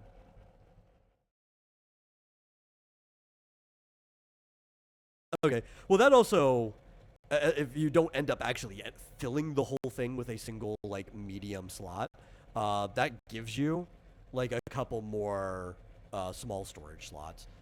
So do you want a flashlight, or is that just like something your Um, character doesn't feel necessary? I don't know. Like, what kind of little doodads, I guess, can you carry around with you? Well, at the start, the flashlight is like the only thing that would fit in a small storage slot. Okay. Um, is there anything here that takes up a medium? A lantern takes up a medium if you like. You want your satchel dedicated just to a lantern. Oh. No. Yeah. Yeah, I don't know. I think a flashlight would be all right. Maybe I'll take Okay. that. It's gonna be 5,000. It's pretty cheap. Okay. And the Just satchel drop has, that. what'd you say, like one medium and two small storage? Let me scroll down to that. That'll be down in the accessories Oh, section. sorry. Yeah, we can wait on that. Okay. Because we'll hit that before we start getting to consumables or anything like that too. Yeah. So then the next thing would end up, you're not gonna have a shield, armor. So head. Did you think like maybe you're Uh, just gonna do light armor?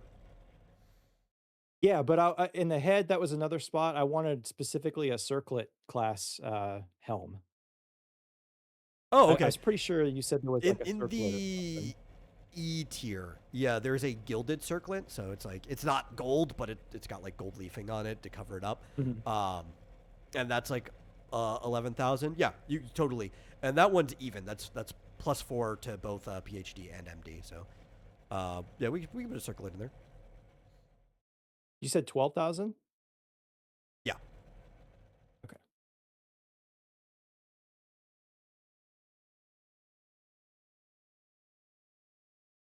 feels very like elven as well. So Yeah, that's kind of why I I think no, was it was I 11. was I It was was almost 11 gonna thousand. oh, 11? Okay. I was almost gonna play it as like the only thing he would ever wear at his headgear would be circlet style or circlet class helms. Oh yeah, yeah. So like you'd be even waiting if there's not one available, just till like the next circlet is Yep. there. Yep. And yeah, like the rest of the stuff, I was just gonna go light armor with the rest. Okay. That's pretty easy. It's just whether it's going to be like F tier or E tier, which, like, if you wanted to, you have plenty of money to get the E tier for everything. Uh, but if you want to, like, know what they are to play it to your character, that could be better. So the light armor for body, F tier is a denim vest, and for E is a fiber shirt. What like a linen shirt or No, it's kind of like what would be like carbon fiber, like an oh, undershirt for this. Yeah. okay. Mm, now, is this more just about with getting armor, is this more just about just picking good equipment, or is there a role play aspect involved in There could this? be. Like I told the others, obviously, like in any game, and unless you plan on keeping your equipment forever, you should pretty much never draw your character wearing your equipment because you're going to change equipment over time, right? Like you have a Yeah. base version of your character. There could personally, I think anytime that there is role play, you probably should role play. That's like my personal perspective on it. Um, People like some of them. There's rally cap, right? Is the light armor Mhm. for head.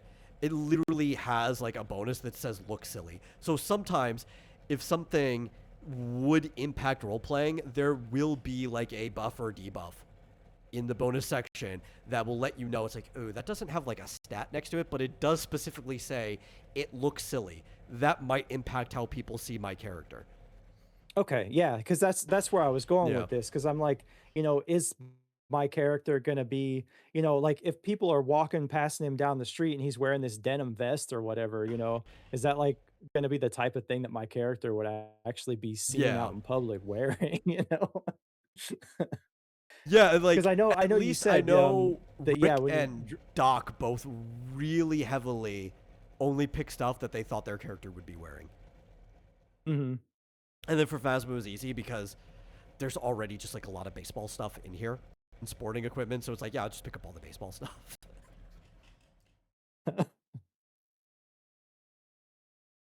Yeah, so, whichever you think would be more appropriate for this character, Probably the fiber shirt just go would that probably be route. the more Yeah, appropriate because like that's like wearing like an Under Armour shirt or whatever underneath. okay. You know, you could still wear like robe or whatever you plan on robing on top of it. You know, Yeah, okay.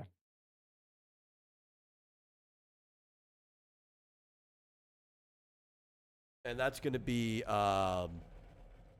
12,250 already subtracted. Alright.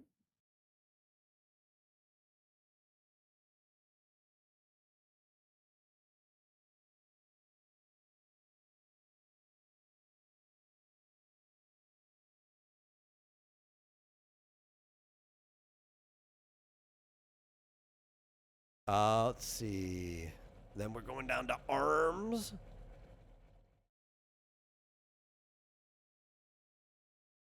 So the light armor for that, and both of these would probably be a little weird on your character, so it's whatever you feel more. Our sporting equipment. It's gonna be like athletic wristbands, like sweatbands, right? Mhm. For the F tier, and then for the E tier are batting gloves. So whichever one you think would, I guess, be more appropriate for your character. Um, jeez.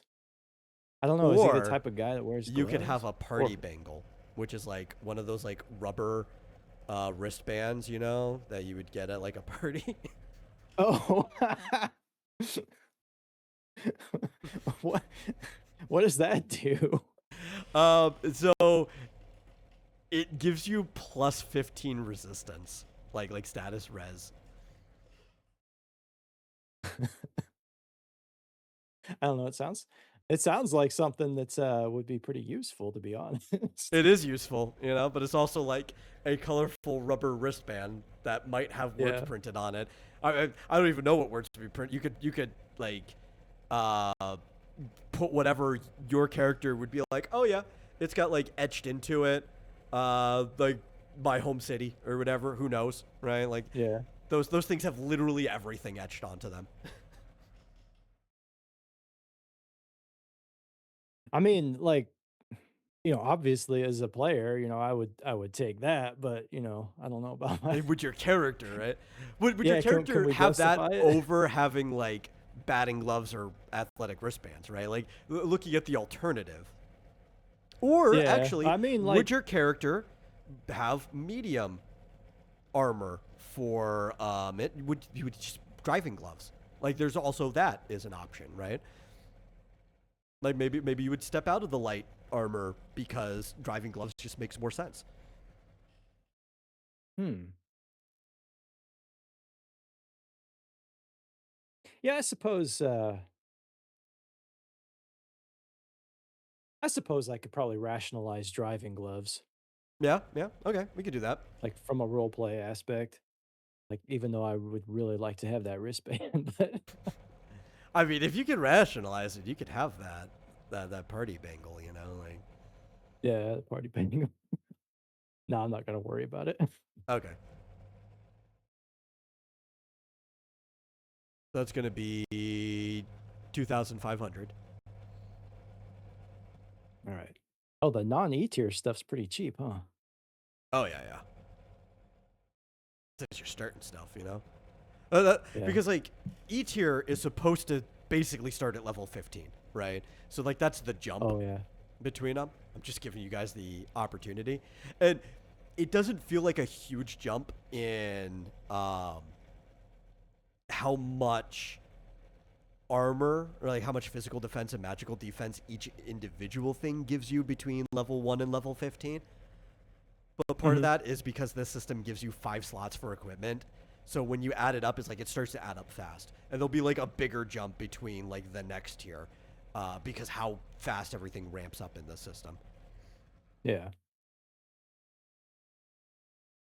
So are you giving us early access to the E tier just as sort of like a teaser to like the audience or whoever It's might want to run this more campaign and of I want you guys to feel safe in this starting thing. oh, You okay. shouldn't die, even if you only had access to F. Actually, you should Yeah. probably be fine if you went in without armor, Yeah. but I really want you guys to have the option of not dying. Yeah. So basically you're saying that like if anybody dies, it's your fault, not mine. Yes, yes. Like, it's I gave you really, every really your opportunity. fault. Yeah. All right, I got you. Yeah, it's literally nothing to do with early access to that or anything like that at all. It's Yeah. like I really just don't want you guys to have to die. I'm not even putting that much of a challenge in your way because it's like the intro thing, and I still really don't want you guys to die. But you I'm kind of might. hoping like 15 minutes in, someone gets hit by a truck or gets hit by a plane or something like that and has to Or run a like new Rick's character. mech steps on them or something. Yeah. And I don't have that resurrection spell yet, so Oh yeah. I can't bring him back. Yeah, yeah. Legs. Let's get to these legs. Ba-ba. Okay, so the what's it called? Light armor for legs. For F tier, you have thermal tights that you would probably just be wearing underneath whatever. Especially if you're going like really elven, Mhm. if you're going robe, like nobody's even gonna see Yeah. the thermal tights. Or Yeah. similarly, fiber leggings, which are just gonna be under armor tights that are similar to the shirt you already have on. Like, if you want, like, it would maybe it would feel comfortable for your character. You could literally just have the same leggings as you have shirt underneath, and like, it Okay. depends on Yeah. your sleeves. Like, maybe people would see the bottom when you take a step, or like the edge of your shirt when you're through your sleeves if you go to reach for something. But for the most part, maybe Yeah. people wouldn't even see it. Is that Okay. what you're gonna go Yeah, for? I'll do that. I'll go with the fiber Okay, leggings.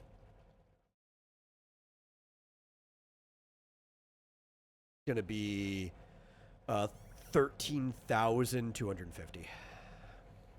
Ooh.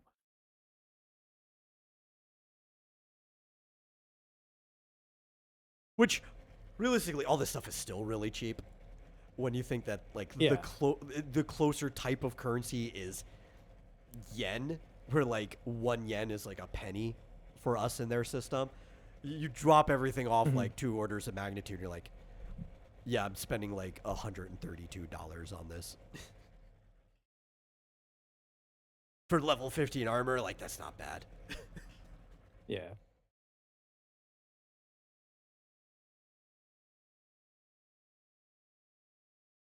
But, oh man, no, jump. I need to type that in. There we go. Oh, sorry. I could probably be typing some of this stuff in. Maybe, but it's fine. My computer is kind of chugging because of it's old, and I have a bunch of stuff up. But Yeah. jumping tabs isn't the worst, or Windows. Then feet. What kind of shoes you gonna be wearing? Let's see.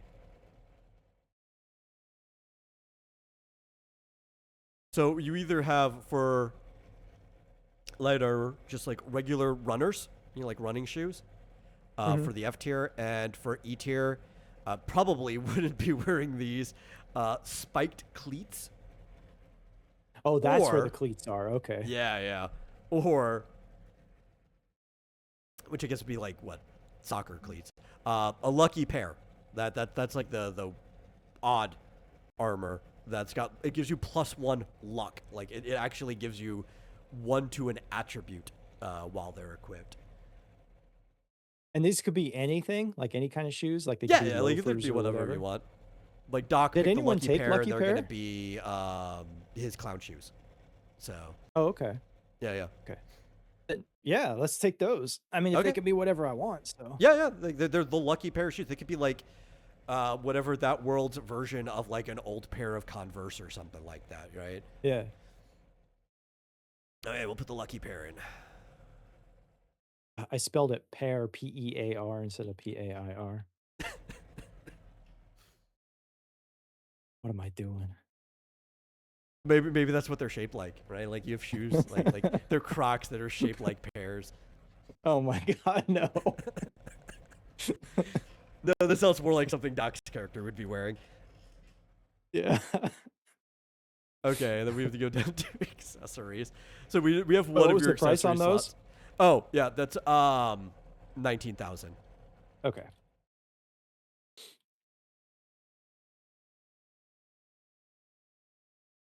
There, which that would feel really expensive in real life if there wasn't like armor benefits to it. Could you imagine spending $190 on a pair of shoes? I don't know if they increase my luck, like in real life, Yeah. it might be worth it. It'd be like those Look, I know. those shoes from Holes that he got. Yeah. Look, I mean, I know you don't have to worry about that. You've already got, a nat 20 in your luck, but Oh for the yeah, I rest do. of us. My luck is like extremely specced out, and also Yeah. I don't often wear shoes either, right? So like, why would I ever pick up a pair of lucky shoes? Exactly. See, you just be hoarding them from the rest of us who actually need Yeah. it. Like I think after all of this is done, like I do need to do some like because I need to make NPC sheets too. Like there'll be a completely different type of system for making NPCs and making enemies that will have their own pages on the site. I might do a demo where I take some of the characters from the stories and make like NPC sheets out of them, because I need to put them up on their pages anyway. And it's like, I think like the metal's not going to have any equipment on at all. Except like, I think his training weights will be considered an accessory. Because I did already have them in the original version of this system way back that looks very different. They were an accessory slot that basically while you were wearing them, it made you slower, but you also got more experience type situation. Oh, It was kind of like wearing, was it like Greg's tutu, but with like tutu, the yeah. disadvantage of like the weight is actually making you slower. Mm-hmm. So that's probably going to be like the only thing equipped. It's like just the full set in the accessory is the Yeah. training weights. Like nothing else gives an advantage. Yeah. Okay, but yeah, well, speaking of your accessories, so you already have the satchel, which because I'm here, I can tell you it gives you 2 medium storage slots. I forgot, it actually has 2 medium storage slots in there. I think when I made it, I was looking at my laptop case, which has 2 different big slots in it. It's like one for like the laptop itself and like one for files or folders or papers or whatever you want to put in there. So I'm like, yeah, satchel, 2 medium storage slots, which can be broken down. If like you want to use one for a medium storage slot, you can, but it can also, medium storage slots can be broken down into 2 smaller storage slots. I don't know if you remember this. I think I explained it to both of them. The way the slots work, there is an extra large storage slot, but that only matters when you're dealing with vehicles. Nobody could possibly have an extra large storage slot on them, unless they were like, I don't know, Goliath. But a large storage slot can be broken down into 4 medium storage slots, and a medium storage slot can be broken down into 2 small storage slots. So a large one can ultimately be like 8 small. And large is functionally the size of like most weapons. Like not uniformly, but like if you had a sword on you, a sword would be taking up a large storage slot. And a small storage slot is roughly like what can fit in a pocket, and I'm obviously using guys' pockets as the standard here. So like for a potion or something, it's roughly the size of, say, a can of soda, or like a pre-wrapped sandwich or burger that you got from a convenience store that you could just like shove into a pocket. That's a small storage slot. Medium, I round it up. It's like roughly the size of, say, like my Yeti microphone or whatever. It's like, yeah, I could break that down into 2 small storage slots, and then everything just gets bigger from there. I would also probably say, like, because it's a satchel, if you had a laptop on you, it would fit in a medium storage slot. Okay. So my question is, where does Rick's character keep his mech? What kind of storage slot does he need for that? And 2, how many storage slots does his mech have? And yes, his mech does have storage slots. I haven't put that in there. I think I'm using the same, because there's a vehicle in the system that is a like a drilling unit, right? Like it's like almost like a construction unit where it's just a cockpit that you can sit inside and control. I think for that one, I was already using the same storage slots that I am planning to use for the big mech advantage, and I should probably just put that in the advantage. I keep forgetting to add some of this stuff to the advantage information, but if I were to scroll down to that, I could tell you what the drilling unit has, and that would tell you basically what Rick would get. Where do I have? Where's the vehicles? I think they're like the bottom of the list. Yeah, vehicles and other large storage. The digger is what it's called. Single-person vehicle designed for boring into the ground and mining. Can go 50 kilometers per hour. Aside from the driver, there's enough room for 4 medium storage slots. Is that an alert just for a dust storm or something? I don't know. 4 medium storage slots. But not close enough together to count as 1 large storage slot. So it'd be like 4 medium storage slots that are around the driver in compartments and stuff. So that's what Rick would have in the mech. So the mech has to be called, though, is the thing. And he can't really get away with using the mech in cities for the most part. Like, if he got bureaucratic approval because like there was a monster attack in the city or something, they would probably let him. So I think the way I have it set up is stuff like that is perfectly fine in situations that are specifically called emergencies, which is brought up in the setting information in the book, that there are things called emergencies that could happen in town. They could be like one-shots or whatever. You're just handling an emergency. It's not the one-shot you guys are handling. But mechs cannot be basically driven in town for the most part. When you guys are outside of the city, he can call his mech, and then he can use it like a vehicle.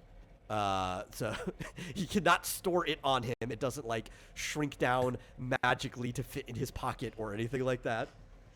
A mech would obviously be bigger than even like an extra large storage slot that might be in a van or something. I was just expecting like, call it up whenever, you had a bunch of treasure or something like that, and just use it to fill it with treasure, and then it'd be so full of treasure you wouldn't even have any room to use it. I mean, I guess. So if you broke it down the same way, I don't have that listed in here because you have to be able to drive the digging unit, right?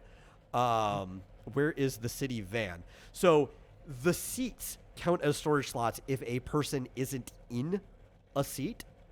So where is it? Each unoccupied passenger seat is also 1 large storage slot, which could also be equal to like 4 medium storage slots stacked on top of each other. So like, I guess he could put it in his mech. He couldn't drive it while it's stored, but he could call it to like the edge of town, and you guys could like drag your loot out of the mech by hand right? And then like carry it into town. But vehicles What's do more have important, actually being limitations. able to drive the mech or having lots and lots of treasure? I mean, Nearly come all of on. his combat power is in the mech, so right. So like the way that advantage works is all of any bonus stats you would get in combat are deferred to your mech. So like he has weapons on him because the mech has their own weapons. He could use his photo skates, but it's all going to be based off of like his base stats. And that's it. Mm, So it's not like he's functionless in combat without it, but he's going to yeah. be less functional than all of like the other characters who don't have some type of advantage like that. Same with Doc's Henshin. He is technically less functional in combat when he's not transformed. Oh, so did he go with that? Yeah, he picked up Henshin. Okay. Yeah, yeah. I didn't, I guess I don't remember like him actually. I know it was kind of like waffling throughout the, like he wanted to do the magical girl thing, and but I guess I must have missed the part where he actually picked it up. I Oh wondered no, no, I he did. wondered how that turned out. And his character, the thing is, he is going to be slightly less functional in combat than he could be because his character doesn't want to transform. Oh. Like he has to feel up to it because like Yeah. he ends up with like a magical girl outfit and everything, and it's like he's a clown, but even that's like a little Yeah. embarrassing for him. Yeah. That sounds like this might be kind of an interesting campaign. Yeah, yeah, and you see why I'm giving you the option to pick up like E tier equipment. Yeah. Yeah. So accessories. There's a section called enhancers. You do have a gun. If you want to keep a type of ammo in a pocket to load into your gun, technically ammo would take up your offhand normally. So you plan on dropping your rod temporarily when you pull your gun out anyway. If you want to load up a type of ammo, you could. If not, it would just do the normal photon blasts that do like physical damage. Otherwise, Yeah, it'll yeah. just be like I said, because it's more just like a comfort thing. It's not something that he prefers to use or anything. Yeah, So and you're like in a I don't rage think I'm state gonna worry anything, about. so like would your character even Yeah. think about loading ammo when he pulls it out, right? It's just like whatever it No. normally Yeah. fires. Like this is I a don't think I'll worry preloaded gun. about that. So then I guess enhancement accessories are pretty much the only thing you're going to be picking up. There's not a lot of options because this one, it's talking about like alpha beta, I was struggling to think of everything at the beginning that your characters could want without also being too overpowered, right? Like a lot of the stuff will be after E tier and everything. I might add more later as we play and I figure it out, right? That's the point of game testing. You already picked up Yeah. a satchel. Does count as enhancer because it enhances your storage. I doubt you'd want an additional storage of a fanny pack as well, because that might look too weird on your character. You could technically Correct. wear a satchel and a backpack.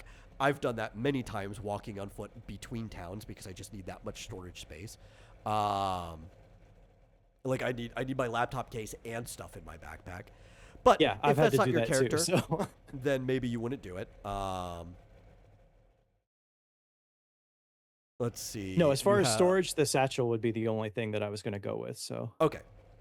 Other things you have options. Some of them you may not pick just because they might look weird. But one of them I think you might actually pick up because it might fit in the nature of your character. We have sunglasses, which nullifies blind. I don't think you even need that unless you just want your character to look cool because you're not really going to be in melee range, right? yeah. Although I guess it would be helpful in your rage state. I don't know. Hairpin, probably wouldn't wear that too. That gives you plus 10 res. Black choker. Your character doesn't strike me as somebody who'd be wearing a choker, but that gives you plus 10 charisma. A beaded necklace, which gives you plus 10 faith. That could be like any type of beaded necklace at all, like prayer beads or something like that. If like your elven-esque person would wear something like that spiritually, Hmm. that could make sense to your character, especially if you're doing that like robe look. It's like, yeah, your old like tribal necklaces or whatever that they might still wear. I could see your character Yeah. wearing one of those. Do you want to pick one of those up? Yeah, Or because would you didn't want you to say save there it was for a like because rings or locket? well, that's what I was thinking, 'cause I was, gonna compare the beaded necklace to the locket, because I was gonna go with one or hmm, You could either go one with of both those, one or actually, the other. because you have 2 slots Well, left. I wasn't gonna well, I don't know if I'd do both, but, You don't know if you'd wear that I many was things around your neck. yeah. But Yeah. I just wanted to compare those 2. Yeah. So Um, the beaded necklace, obviously cheaper. It's an F tier lock. It's E tier. Uh, it gives you plus 10 faith, which is going to be probably used for casting your healing spells. I believe all of them scale off of faith. But the locket, it gives you one less turn of a negative status condition. Like you recover 1 turn oh, yeah, faster. okay, okay. Yeah, no, I think I'll go there was another background that I was, considering, and I think and the locket would have worked for that, but I think going this way, I'll do the beaded necklace. Okay. Well, that's only 1,200. 1,200. That's it's pretty cheap. Yeah. What was the satchel cost? Um, the satchel, I think I already had put that in, didn't let me. I don't remember if I did or Yeah, but not. I missed, Let t me. writing it down, so Yeah, the satchel is 5,000. okay. That does sound familiar.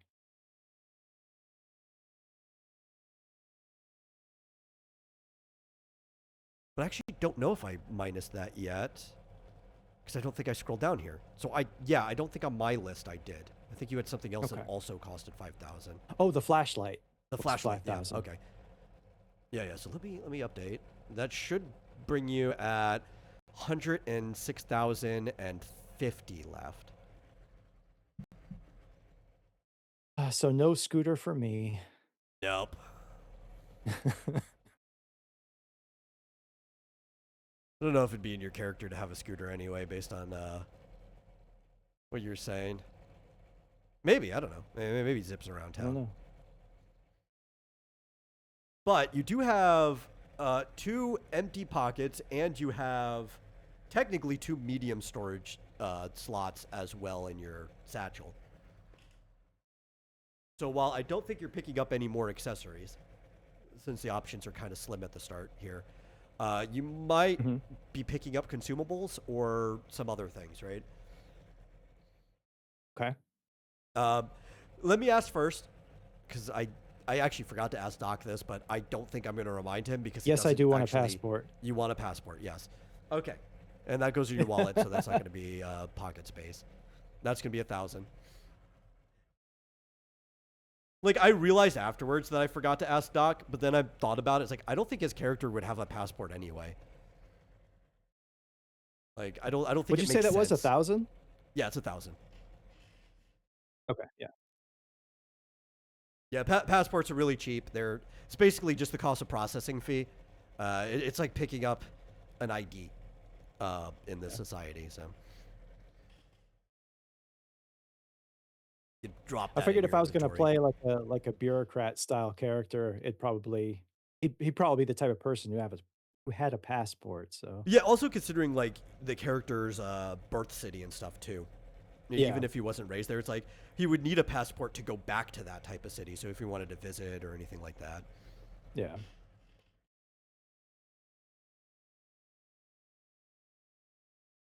In fact, I think because I'm not going to ask him, Doc's going to be the only member of your party that doesn't have a passport. Uh, but again, it doesn't make sense for his character to really have one. If the entirety of your party ends up moving on to the mid-length campaign together, maybe at some Mhm. point, if you need one, your guys will bully him into getting a passport. Maybe we'll just smuggle him around. Maybe, yeah. We'll smuggle him in Rick's mech. Okay, so consumables. You've got quite a lot of Right. space for consumables, which makes sense too. That kind of was your character the last time as well. Was like loading up on consumables for the team. I think for the most part, you're probably going to be focusing more on the SP stuff because you can Okay. do healing, but you probably need to keep your SP up. Yeah. But I'll list off everything in the F tier for restoring HP, TP, SP. They all restore 10 each. You in order, you have cola for HP, an iced coffee canned for TP, and beer also canned for SP.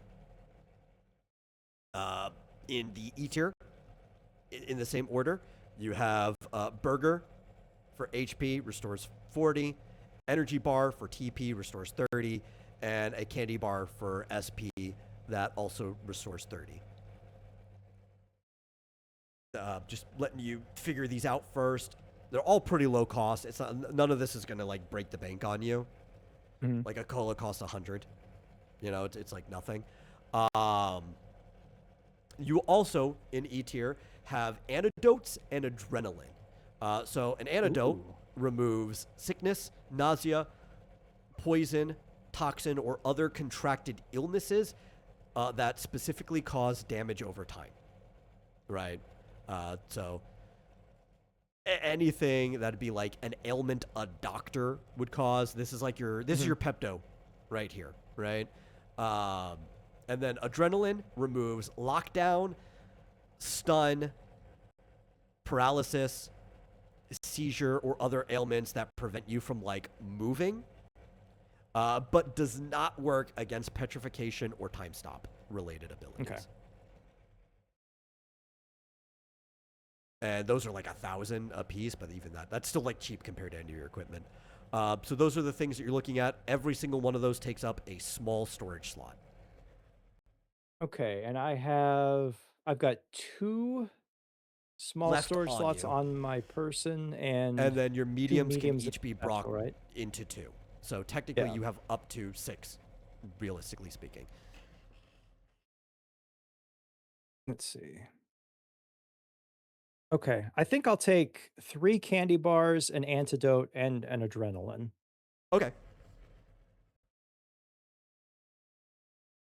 I That will should get the leave me 1 math small on that. storage slot.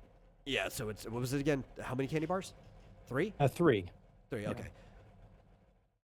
So that's going to be, there's 600 a piece, so that's going to be 1,800.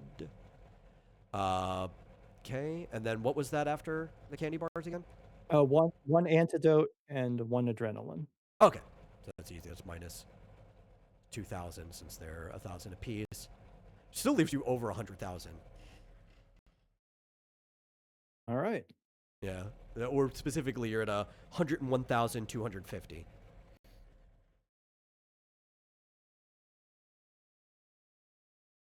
So yeah, that's a pretty decent start. Some of this stuff actually kind of gets a lot better as you go along. Like the first thing in the D tier ends up being like a combo meal. Like you got a Happy Meal from McDonald's or like a bento box or whatever. Yeah. But it's like it's like dehydrated or whatever, so like it can still fit in your pocket. Yeah.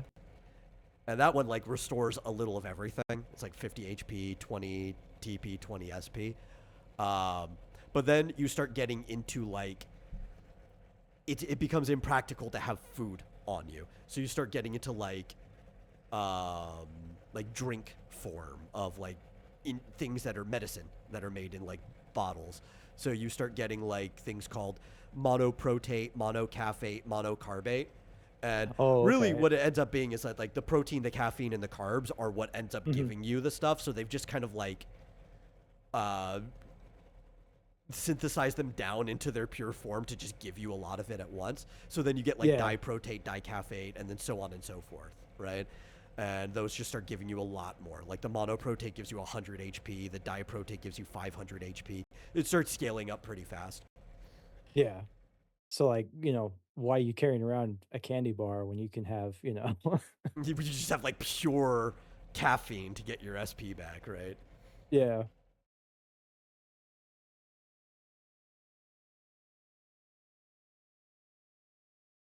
Yeah. It's like I've got to try carbate, man. I could just get 750 SP back in one chug. Yeah. That's my 5-hour energy over here, you know? That's right. Yeah, and you don't have enough to afford any vehicle, as we already went over. Some of this stuff gets really expensive too. Like the jump from a scooter to a car is as expensive as you'd expect it to be. So like the scooter's 150,000. The city car, which is like a K car, but it still fit 5 passengers. But like fitting 5 people, like 3 people in the backseat of a K car, is really cramped. It's not very comfortable. Yeah. That jumps up to like 1,250,000, right? Like it has that jump. Oh yeah. Yeah. Or like you get like a K van for utility or whatever in town, and that's like 1.5 million. And then after that, it starts getting into things like a Land Rover, which is basically an RV on treads, right? And that gets like 8 million Histon. Yeah. You have to do a lot of jobs for that. Oh yeah, transport ship, 250 million, just for like your team's little first off transport ship. You get like a cruiser ship. This is like basically the size of a McMansion, right? Like you would need a football field to land this thing, which is like 8,550,000,000 or 550. Yeah, 550 million. But like, what you have that, you don't really need anything else after you have that in the setting, right? Like, that is your mobile HQ through the stars. You could go like anywhere. You could rest in there without having to worry about it. It's like it's worth the 8.5 billion Histon, Just get attacked by like airship. I did a lot of math 45 minutes in to figure out like what this would actually be worth. But yeah, you'd be attacked by like space pirates immediately.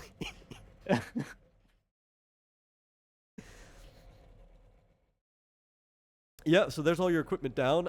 Next thing we need to do is talents. Okay.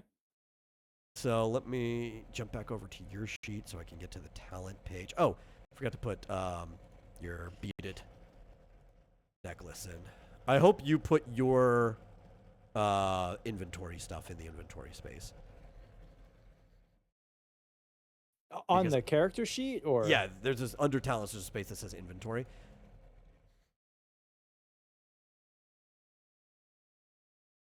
Talents, inventory. Okay. Yeah, I can fill this out. Yeah. And you don't have to put like each one in the pocket slot it goes.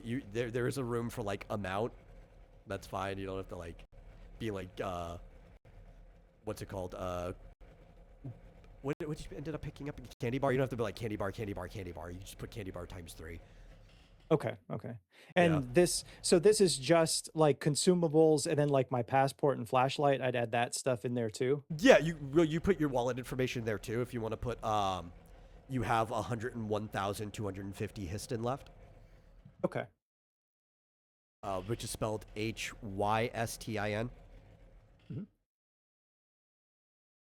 Will also be explained in the equipment section for that setting. Just don't have it up yet. So for talents, when you're ready, you will have 200 points to spend per like across all of your starting talents. Obviously, you get your language stuff for free. That comes with your heritage. And when you take something, you can't take less than 10 points in it. But it may not exceed 50 times your starting level. So if you wanted to load all your points into one, you could, because like your limit is 250 and you only have 200. But like one of the reasons it's like that is if you did not want to end up using like all your attribute points or all your AP, attribute can be turned into AP, and AP can be turned into talent points. So like there still has to be a hard limit unless somebody's like, well, I don't want to take any vocational abilities, or when the general abilities tree will be up, general abilities, I just want to turn all my AP into talents. It's like, okay, well, I still have to limit how many talents you can pick up at start. But because I wasn't sure if you were limiting us based on a level 1 character, or if you were limiting us based on the level 5 character. So it is going to be based on level 5. I just went with, But as you probably picked up from the other ones, you do not get talent points as you level. You only get it if you turn AP into talent points in the future.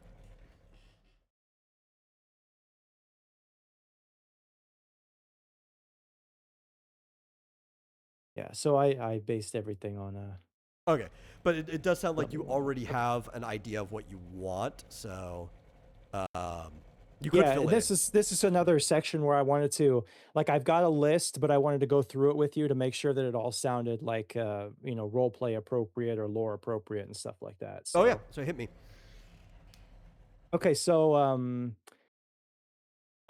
in the action section, I had intimidation because I was going to role play a certain aspect, but I think I went another route. So in adventure, um got animal handling just because I don't know. I think having him like animals would be a fun, Yeah, yeah, that makes sense. aspect of his character, I guess. Not necessarily, you know, important aspect, but so I just had like 10 points into that. And I had 10 points into foraging because I thought if he used to be a combat medic, he might have had some training in finding like herbs or mushrooms or something like that to be used in an emergency as a salve or Yeah, yeah. a clotting agent or something like that. So that was how I was role playing that. Um, I believe also as a Nation- race, you get +10 in climbing for free. I think that was in the Yole section, since they kind of like live in cities that are built in like giant cool. trees. Okay. I'll double check, but I'm pretty sure that's the case. See. No, it was +5. You get a native +5 in climbing. So Hmm. um, it's like the only way you could have climbing under the starting 10. But if you wanted to use 10 in climbing and just have like 15 at the start, it would make sense for your character. I don't know if that was I don't already in your. think Yeah. climbing, you mean? Yeah, yeah. I don't know if that was already in your plans. You don't have to. You could have like just the It +5. wasn't, I just I didn't think any real like physical thing made a whole lot of sense for my character as far as Yeah, yeah. like he's more grew up around like in a cosmopolitan, more kind of spend more time with the Ninlay and stuff, but Yeah, yeah. But you know, based on like the city that you picked to pick up and everything. Yeah. I so I didn't I honestly I didn't even think about it to be that's actually the real truth. I didn't think about it. Yeah, like if he goes to visit his birthplace, he'll just be like using all the walkways that like the children and the elderly use. 'Cause I could easily do that because 'cause I've got, Yeah. like, 20 into navigation because I wasn't sure what else to use these points for. So, I guess I Yeah, I can mean, if it doesn't always, make sense for your character, so it's like whatever you think makes sense. can always, it's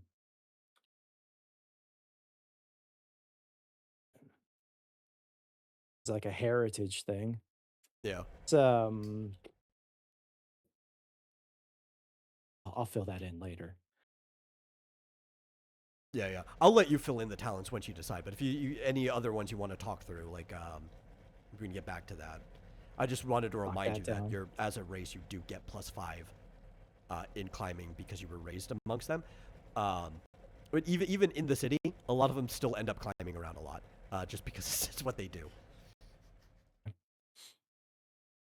So, what was the next one I had? Oh, I like I said, I just had, like, navigation because I thought, um working for the Alliance, being a bureaucrat, he would probably have to go around the city and, Yeah, yeah. uh, drop off paperwork or whatever. I don't know. So I just thought I'd have like a couple points in the navigation. And then, like, if you Mm, ever have to go back to the town that you were raised in as the city assignment, you'll get like bonus navigation in that city specifically. yeah. Um, I didn't put any points into trance. I wrote it down, but now I can't remember why. So in noir, I had investigation. Again, being uh, having a medical background, I kind of Yeah. feel like investigation would probably make a lot of sense. I could see I why you had wrote down trance, probably while you were listening to one of the other videos, because I explained that it is involved in like meditation as well. And if you're playing like a more that's spiritual it. character, you're probably thinking that you might want that for meditation. Allocate points to it. So, um, oh, and then I had some points in the negotiation. Again, sort of bouncing off the bureaucrat thing, having Yeah. to mm, talk to people between offices. Or I was even thinking, if you really wanted to push it, negotiating with patients, trying to get them to do things that maybe they don't want to do, or just like say, trying to get them to survive and hold on to life or Yeah, whatever. yeah, yeah. Yeah, I That think kind of that made makes sense. sense. And then sci-fi, I had chemistry, medicine. I maxed Yeah. I put 50 points into medicine and then like 35 into chemistry because Hmm. like I just thought that was natural. Um, I marked scavenging because I wanted to clarify scavenging and foraging, but I kind of figured that out, so I don't have any Yeah, yeah, points into because like that. foraging is like food, stuff like that out in the wild. Scavenging is like finding materials like metals, wood, stuff to work with.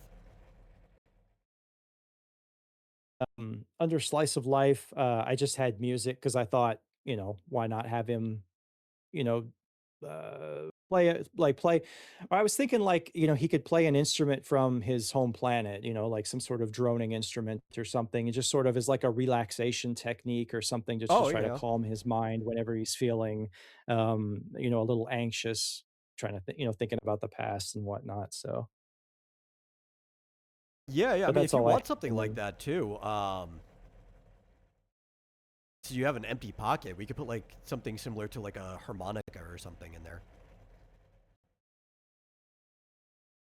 like I said, I was gonna that was one of the things I was gonna get with you about is like, can we come up with some kind of instrument, that would be like part of his from his native homeland or something like that. Yeah, yeah.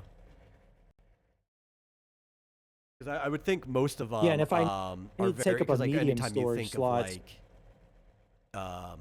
typically like you think woodwind instruments and stuff like that, or like flutes and stuff, and when you think of like elven type races, so like I was imagining that they would have things similar to like harmonicas, more specifically, especially as they okay, started to industrialize more. So yeah, we could just like a mouth harp in there. okay. Because I was gonna say if I needed to take up a medium storage slot, I could easily just, No, I think this would get fit rid right of in the one pocket. candy bar or something.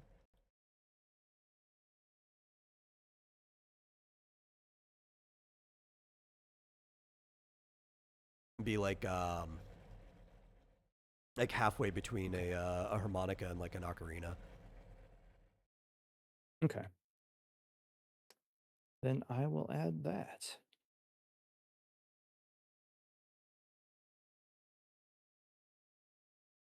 Now I lost my place. I lost where I had all this stuff written down.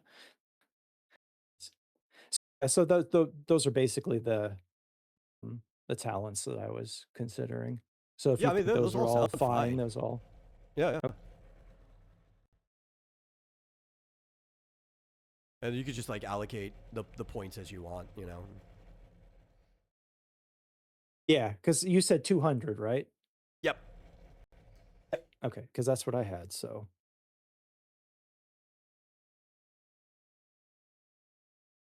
And then if you also want to put like your weapons there too, like I said, you get 10 points in both of the weapon types that you have, which would oh be right. rods and handguns. Yeah.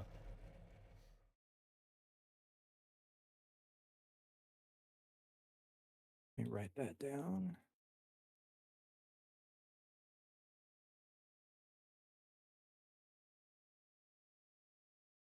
For keyboard, and I can't seem to spell anything correctly on this keyboard.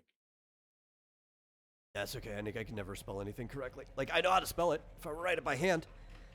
I know where all the buttons are on the keyboard, but I don't pay attention to what I'm doing. I'm like that. That's for editor me. You know, like let me just get everything down and I can go back and fix it. Yeah.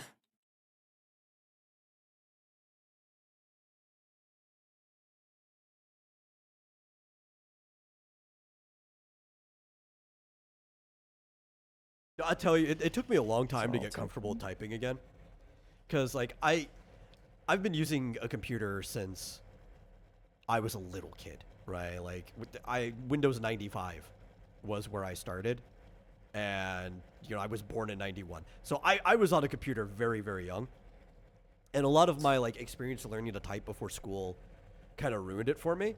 Was using the mouse in one hand and floating with the other hand because I'm like typing in an online game that I'm playing, right? Oh, yeah. Mhm. And then like school's like forcing you to do the home row key stuff over and over and over again, and it kind of even broke my ability to like type faster than that hovering. And I had to basically just like after school just try to forget everything and teach myself how to hover type again because I was way more comfortable with that. You faster at, hover typing than you were at the home key Oh typing? yeah, I was faster than most of the people in my class that were actually fast at home row typing, at hover typing. But the teacher was like, you can't do that. You have to do the thing that we're teaching. It's like, but I can already type. Yeah. Like I went from I think, what were the I forget what was the ratio. Was it like words per minute or something right there, right? I went from like 300 words per minute down to 30, going from my like hover to home row keys. And eventually I was at least hitting like 100 by the home row keys, but I hated it. I could not stand it. And I had to just go back to like trying to relearn how I used to do it before. Because I also don't like having to take my hand off my mouse, you know? And if I could type Mm. faster with like one hand most of the time than two, why would I go into a situation where I need both my hands? That just seems like counterproductive.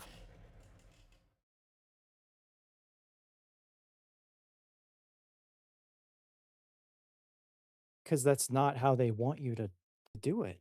I mean, Yeah, the problem was that it was all based off of typewriting, right? Like the home row key goes back to when people had to typewrite as part of their job. And in that situation, I get it. Because also, especially, you don't ever want somebody looking down at the typewriter.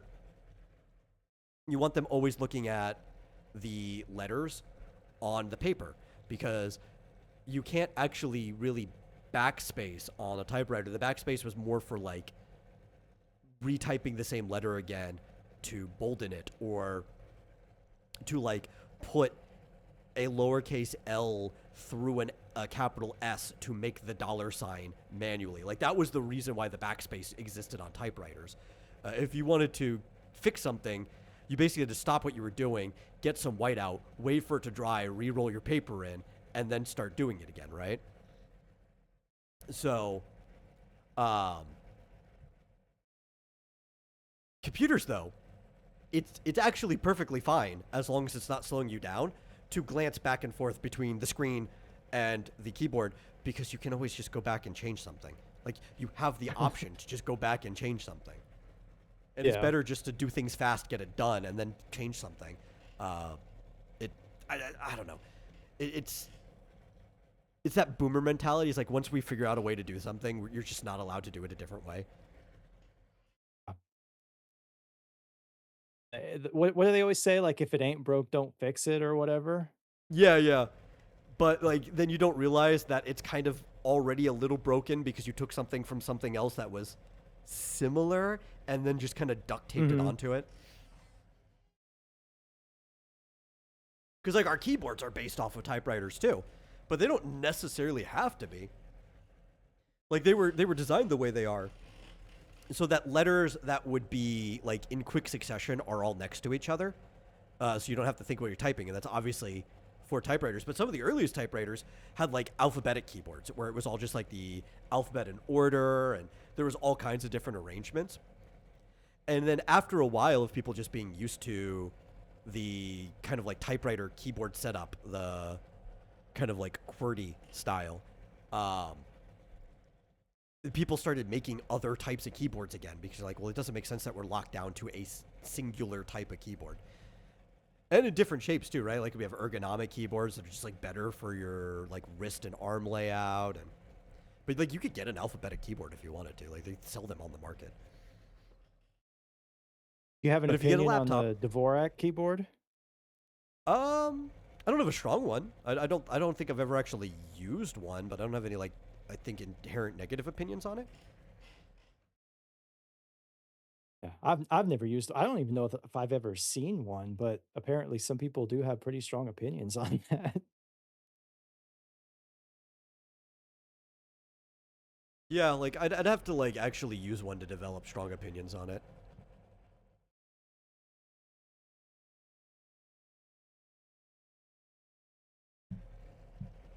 Like I don't even think I've ever seen somebody else use one.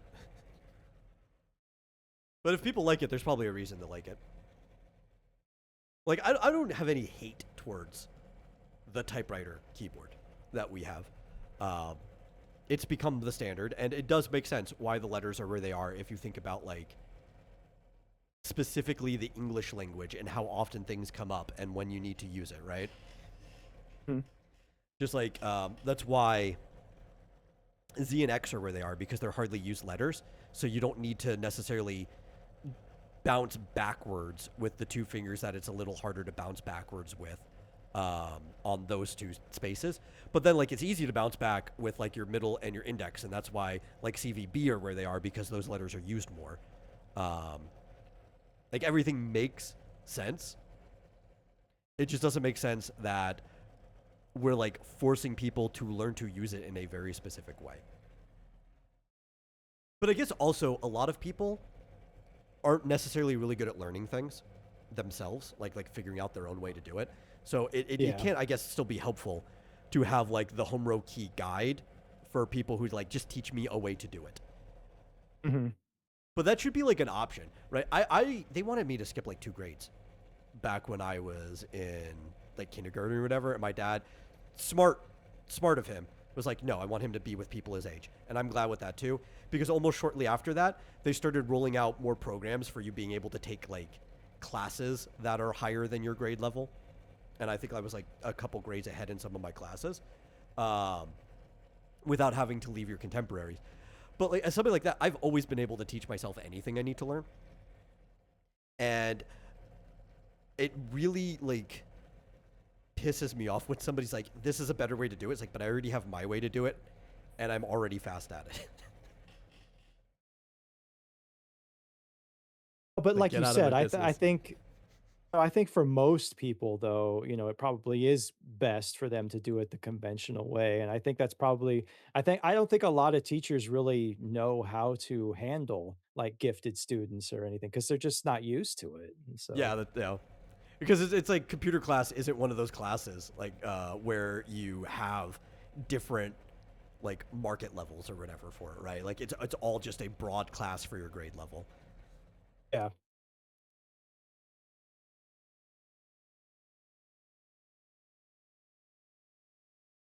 Sorry, I'm just looking up one last thing. The related attribute for climbing. Yeah. You know what that is? Is I it? would assume if I were to guess, it's probably lift. All right. I don't have it in front of me, but I would guess it's lift, right? Because lift is basically anything regarding like physical lifting strength, and climbing would require physical lifting strength. Does kind of sound familiar, so I'm just going to add that in. All right. I think I've got all that other stuff written down. Yeah, I think abilities is the only thing that I don't have filled out yet on the character sheet, I mean.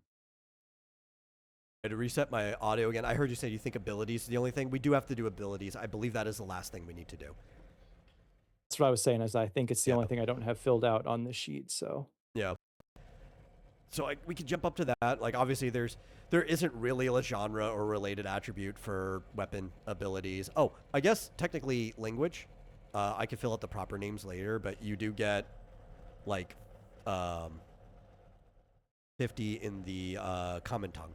That's what it is. Common. Which is, can my character know? Hmm? Come again? Languages can my Oh, character know? you can know multiple, but you're probably not going to. You do know another one though, which I will. What are we calling it? We have. I'll just put the name Yole. I know there is a language name. It's in like your heritage section. I'm not looking it up right now. I'll go fix it later. Okay. But you have a language for the Yole as well. That's also at 50. See, the cool thing for like the Ninlay, and I don't think anybody picked up a second language because it just like didn't make sense for their character, the two that play it. The Ninlay all just get to pick basically one of the other ones. And it doesn't get to be at 50. Like they're just handicapped in this way at half their starting ratio, so like 25. Yeah. But they get to just be like practical in one of the other three languages. And they're like, no, it doesn't make sense for my character. Okay. That's fine. You'd handicap yourself because for your character. I'd rather you played role playing anyway. Like, I'm not if you say something like, I'm not going to pick up this benefit because it doesn't make sense for my character, I'm not going to argue against you. I would rather people be playing to role play than like metagaming. Yeah. I thought my character would at least know the Yole language in common. Yeah, absolutely. But didn't know if let me get away with having any sort of knowledge of the Akule or the Gorale languages. If you had like an ambassador background and like you Okay. grew up in one of those cities with your family, then I probably would have given that. You can learn more than that. You can make arguments too, like, hey, during this part of my character's history, I spent like 10 years on this planet dirt for service or something. Like you can ask for things and like GM can negotiate and stuff like that. But it's pretty much only going to be awarded if it makes sense to your character background. And if you want to learn more after that, you have to, like any other talent, you have to just like spend time learning it. Like Yeah. we're taking a long rest between sessions. I'm going to go spend my entire long rest basically going to the library and digging into this language and maybe practicing it with some of like the locals that know it. Hmm. Yeah. No, I don't think, at least not at the moment, I don't think I can, justify knowing the other two Yeah. languages or even any part of the other two languages. So don't worry about that Yeah, and then. this system does use more of like a traditional short and long rest system. Like if you go back to the early days of D&D. So we have three things for rest that you have to know. There's the opportunity to rest, a short rest, and a long rest. And the opportunity to rest means you could rest. You're in the safe enough place to rest or do any things that you could do around a rest period, but you're not going to take a rest for one reason or the other. This is necessary for things like changing your vocation. You can only do during an opportunity to rest. And there's a lot of abilities where it'll be like, this happens if you're in the opportunity to rest. It'll come up. You probably saw it, I think, probably for like the SP recovery passive ability, right? Where it gives you so much during an after like 5 minutes of resting or whatever. Yeah. Right. The other one, a short rest, is based off of deep sleep cycles. So it's since humans you have 2 deep sleep cycles, I'm basing it off of that. Other races just have to balance around it. So it's 4 hours for the first deep sleep, another 4 hours for the second. During the first deep sleep, you get 50% of all your resources back. If it's like a standard comfortable deep sleep. During the second, you get the other 50%, and you get a attention bonus for like your first roll afterwards, right? Okay. This could be aiming, like your first attack in combat. This could be a task check, whatever, right? The reason the bonus comes on the second, like you're well rested, sometimes you only need a nap, right? Like you only need the one deep sleep. Maybe your resources aren't that low. That's fine. That's one of the reasons I have short rest cut into 2. There's qualities of that rest too, where like you get more or less percentage of that depending on the quality. Like if something's like really poor, you might only get 25% per cycle. So like at most, you could only get 50% back, right? But if you're like in a luxury situation, like in this pristine hotel or maybe in the house of a god or something, you get everything back on just one sleep cycle, right? So there's variance in there. And then the long rest is based off of like a break between travel and campaign. Kind of like how way back in the day, you take like Alexander the Great, he'd go off on his campaign with people, and then he'd come back and they'd get like 1 to 2 weeks off with their family, Okay. engage in festival stuff like that. It's your well-being rest. You're not doing intensive activities during that time, and that one is mostly because during like the older days of tabletop, you were supposed to try to plan your sessions to where characters would go back to town or some like outpost or something, some settlement in between sessions. Like you wrapped up, you go back, and then they can be doing stuff during their long rest, and time would pass in between sessions. So there is that long rest mechanism, which sometimes it doesn't have to be between sessions. If everybody's like, yeah, we're going to take a long rest, you can fast forward through it. Like this is the stuff everybody was doing during that week or two. Hmm. But that's the way the system's cut up. And long rests are like that's where you take the time to learn new talents and stuff like that. Oh yeah, because you have there was a section talking about how like certain things require like a day to learn or a week to learn or a month to Yeah, learn, and so that would be when you would take off to do that kind of stuff then, right? yeah. Okay. So then we get to your abilities, which I was explaining too, that some abilities need to be learned after character creation. And those you could do in just a day. Like you don't have to take a long rest for that. But Mhm. if they have the asterisk next to it, you do need to find like a vocational trainer or somebody who knows the ability to be able to teach it to you. Yeah. So then I guess we could get to the list. Let me also pull that up in front of me. And you are a caster. So by default, just having it equipped, you have these are basically temporary abilities. If you changed vocations, you would lose them, but you get the unique constant ability, reliable blessing, and the unique command ability, polysporin,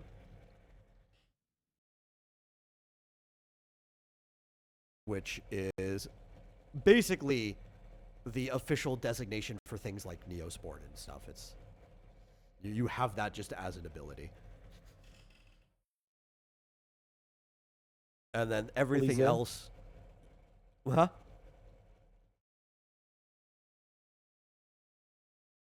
Come again? uh,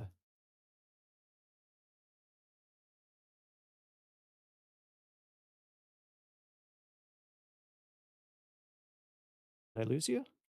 I don't know if you lost me or not. Can you hear me? Yeah, there we go. Okay. All right. If you wanted me to fill these in on the abilities You just put section, the names, or and I'll fill everything okay, else in. Yeah. so and add this reliable blessing and polysporin. Yeah. And Right. then after that are your permanent abilities that you learn that will stay there even if you switch vocations, and those are the ones that you're actually going to spend AP on. And I'm guessing And there was you already have some idea of what you want. there was the only limit was the amount of AP. Oh, There yes. was no like okay, okay, and there's 30 AP. So you start with 25 ability points at level 1, but then you get one each level when you level up, and there's other ways of getting AP throughout the game. Um, but if you're an experienced character at level 5, which even for the ones that rolled, I still gave them the amount that an experienced character would get, you also get basically half of your levels worth just to kind of compensate for the fact that you weren't adventuring and getting the opportunity to get more, right? So that would be for the 4, 1.5 is 6, so that's 31 total. Oh, so you're giving us 31 total. Yeah, yeah, because you get the 6 from being an experienced Oh, character. hell yeah. All right. All right. Well, so I am taking restore.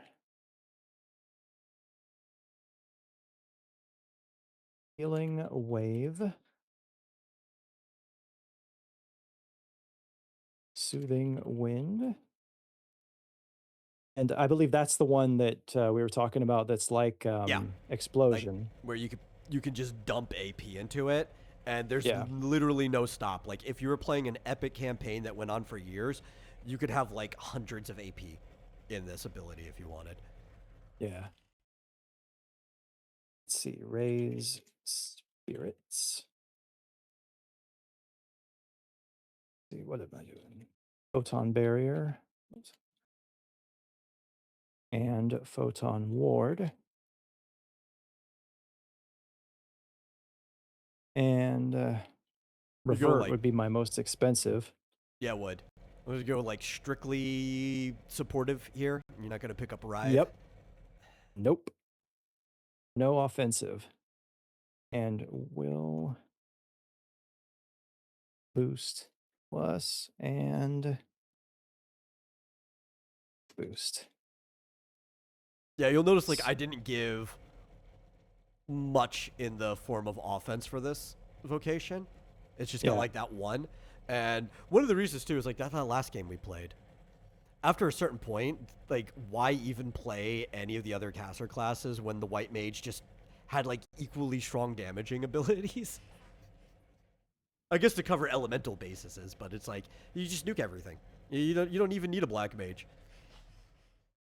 And like a lot of the or the like the quote unquote offensive spell was like a harm or a pain spell or something like that. And it just I don't know, it just didn't make sense for my character to want to Yeah, inflict pain on somebody. I did think of some of the other more like there was a bind spell or something like that that just sort of like prevented yeah. others from cast or from doing actions or whatever. And I did consider those at a time at the time, but I don't know. I kind of just wanted to go a pure support Just character. pure doctor medicine stuff. Yeah, Yeah, yeah. Because again, like you brought up with with the white mage, I did kind of feel like I was going more towards, pursuing the holy magic rather than the healing magic, just because it was more, I was doing more damage than yeah, and almost also because of the everybody. way you were playing, you were out leveling everybody too. So it's like you just had the highest stats out of everyone, and it's like I'm gonna So, go nuke the enemy. yep. And so I can't pretend like I'm not guilty of, giving into the metagaming temptation myself, Yeah, though so it did kind I of make I sense wanted to to your do. character. Like I wasn't too upset about that, for like two reasons. One, like your previous character was kind of like the equivalent of like a friar or whatever, right? Like he was doing it mostly for healing under someone else, but he was kind of clergy, so leaning into the holy magic wasn't like the worst idea. But Yeah. also because he hated basically everyone else in his party, so having to be like reliant, self-reliant seemed to be the direction his character was going. I mean, it's not like he was getting any protection from any of the other guys, so Yeah, I think like kinda one gotta take person care of was yourself. trying, but then you also lost that person at the end of that chapter anyway. So Yeah, yeah, but so, this will give me what I've got listed will give me 30 points, and I think I might put that extra point. I don't know if I wanna do Faith Boost. I was thinking of just putting that extra point into Soothing Wind, oh, just make it just to stronger. put it up Yeah, to you could do 2, that. but because there was the rods plus, but like I said, I don't have any intention on being an offensive character, so, Yeah, like it just wouldn't make sense for your character. yeah. But also, I still have to change that in the web page. But since I have the actual document in front of me, let me change that stabs plus to rods plus right now. I think eventually what's going to happen though is like I think I've made more changes on the web page than I've made in the document. So what I'm going to end up doing is I'm going to just start relying on the web page version. I'm just start copying pasting it all back into the document that's eventually going to be a PDF.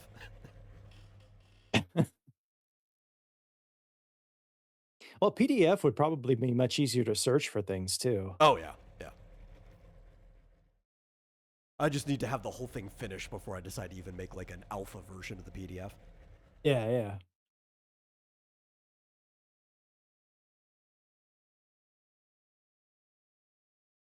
Okay, so I just put like a where the name is, I just put like soothing wind +2 to indicate that there's 2 AP into that. Yeah, that's fine. It's I perfectly okay, fine. I didn't know what else to do with that, so Because that's probably what I would do. That's the reason why the like will boost and faith boost and stuff have a plus on there because yeah, I that's was just kinda what gonna I put the thought. number immediately afterwards. Yeah. Yeah. You know what? I'm actually just gonna do no, I'll just leave them alone.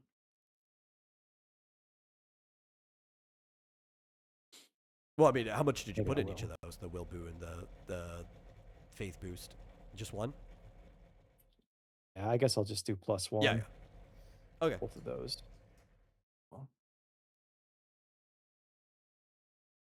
I don't know. I really kinda wanna do Faith Boost +2 instead of Soothing Wind. I mean, you can. I might do that. The thing is, too, like, I think early on, even Soothing Wind gets more out of you increasing Faith Boost than it does from putting more AP into it.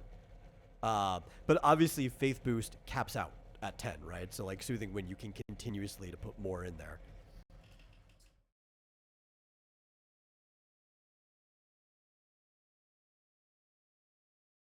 I'll just do that.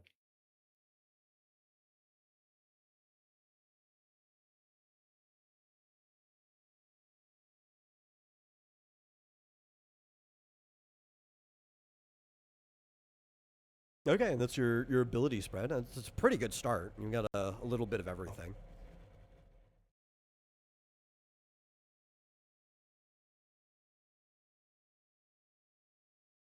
Just going And through my obviously, like, I don't notes. know yet. I mean, this is part of like the alpha testing. If the AP cost that I put for everything is a good AP cost, right? It's kind of just like I'm spitballing how long I want it to take for people to get things. Mhm. So individual ones might have to be adjusted, whatever. Uh, so basically, like my way of thinking is you can either get one really strong thing out of like the 25 you get at level 1 and just like not have a lot to spend otherwise and just have to pick up the smaller things as you level, or you could get like a really good spread but then it takes you forever until you get your next thing. You could do it however you want, or people could jump around between vocations and they could be like a jack of all trades that just picks up all the cheapest things, or they could be like, I only want to pick up like the really strong things, so like I'm going to sit in a vocation until I get that one thing I want and then jump to another one, and I'm going to have very few abilities but I'm going to like be explosive with the stuff that I have. I want people to have Just give freedom to people kind of just play the character the way they want to play it. But also, you have to keep in mind, like, the people you're playing with, too, right? So, like, people have the freedom to be a very annoying player that might end up getting kicked off their table if they want, but that's on them. That's not on me.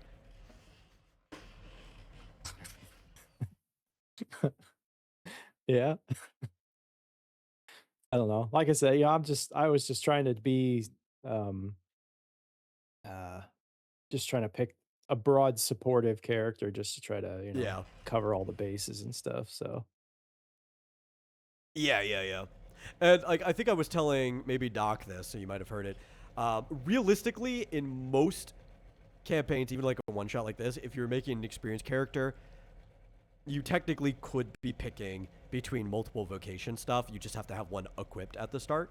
Um, Mhm. but the reason we're not doing that here is mostly because of Rick and because I knew how long that his already took long enough because we were doing it on stream, right? You know, anything done on stream because you interact with chat takes twice as long as it normally should. Oh, So yeah, yeah, yeah.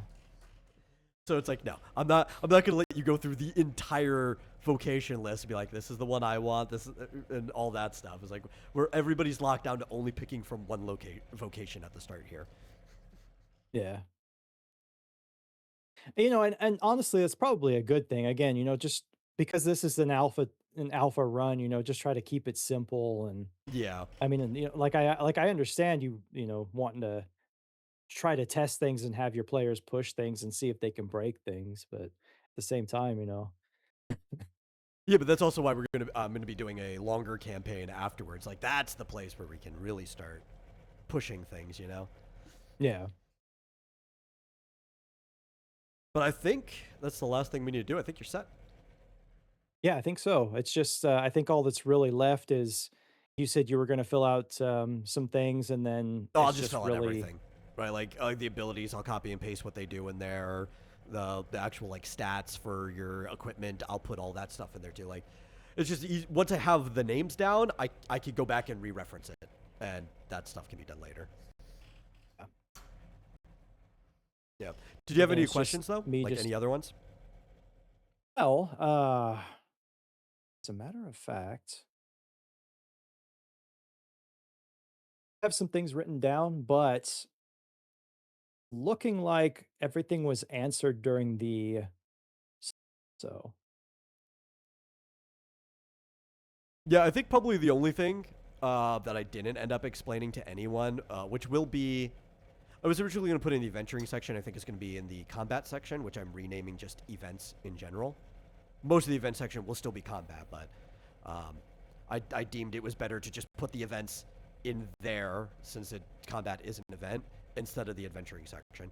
But I will have to explain the zone of attention to everyone, which you see shows yeah. up in a lot of the abilities and stuff. And that's just more of like functioning of how like your character's perception and stuff works, which will also be a lot of your character's ranges. So there'll be like different aspects of like sight, hearing, stuff like that that's in the zone of attention. And I think typically it's pretty much like a 30-meter ring around you for most things. That might vary Okay. from race to race, or there's also, you guys don't have access to the general abilities for this. They should be available if you guys want to start picking up some for the longer campaign we do. Um, but there'll be things that can affect your maximum zone of attention for like in the general abilities trees. Also, different equipment can affect that too. Like if you have a gun, guns have their range. So it's like you have like the sight on the gun will let you go past what your normal zone of attention is for sight. Mhm. But the zone of attention is kind of like very important because that's also like if I tell you to do a roll for attention, it's because there's something within your zone of attention that you might need to be alerted to. Pretty much, actually, all of adventuring is going to be sort of based around that. So it'll be a very important section to read once I have that up. It's kind of the thing that actually makes this a little bit different than most games. Assume like various uh like environments would affect a zone of attention. So like if you were in the dark or if you were Yeah, in a yeah. cave or Some of this comes from like it kind of extrapolating and remodifying how Dungeons and Dragons does like vision for different lights and stuff like that. But it's like I like your idea here. I don't think it's a very good execution of it. I'm going to like remake it from scratch.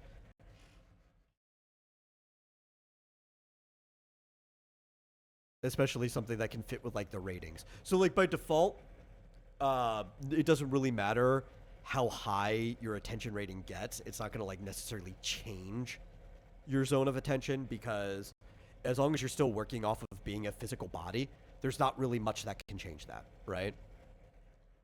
So there are certain things that grow, like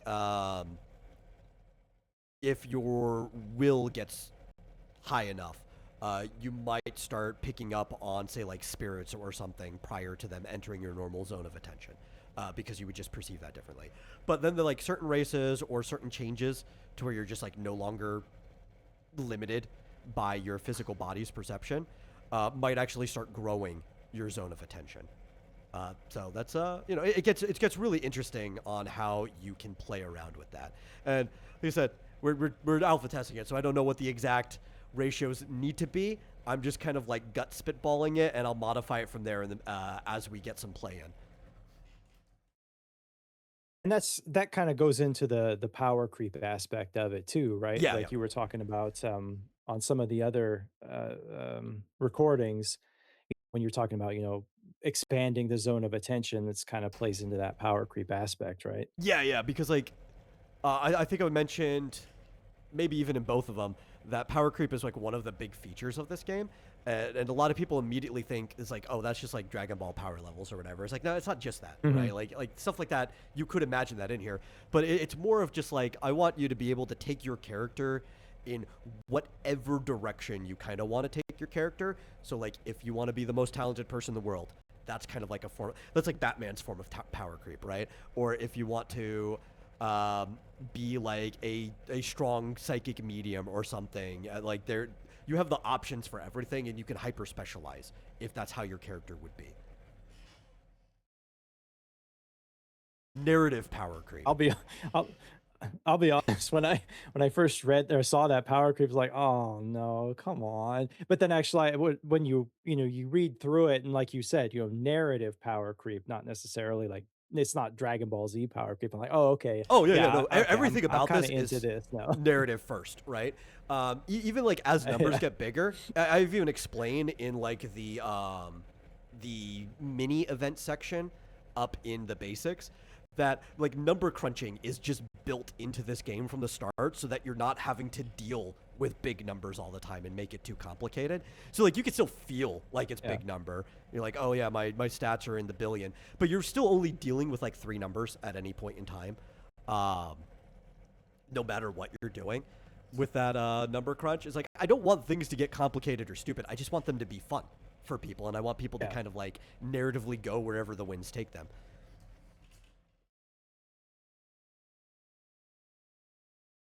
Oh, I did okay.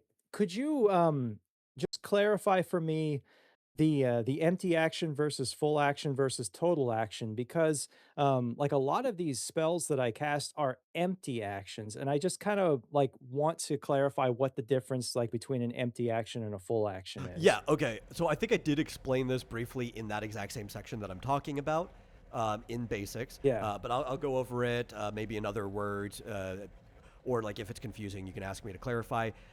Basically, it's on the weight of the action. That's why I use like full and empty for the words. Um, an empty action is an action that doesn't really have weight to it, so you can do multiple of them without like taking up your whole turn. Uh, Typically, I have it set to like two empty actions per full action. Depending on the Okay. character, this might be something like some characters, like the enforcer class, gets to do a shot, like an extra shot per empty action, right? Um, but it's basically like this is a quick thing that I do that doesn't like really take time or have any weight to it.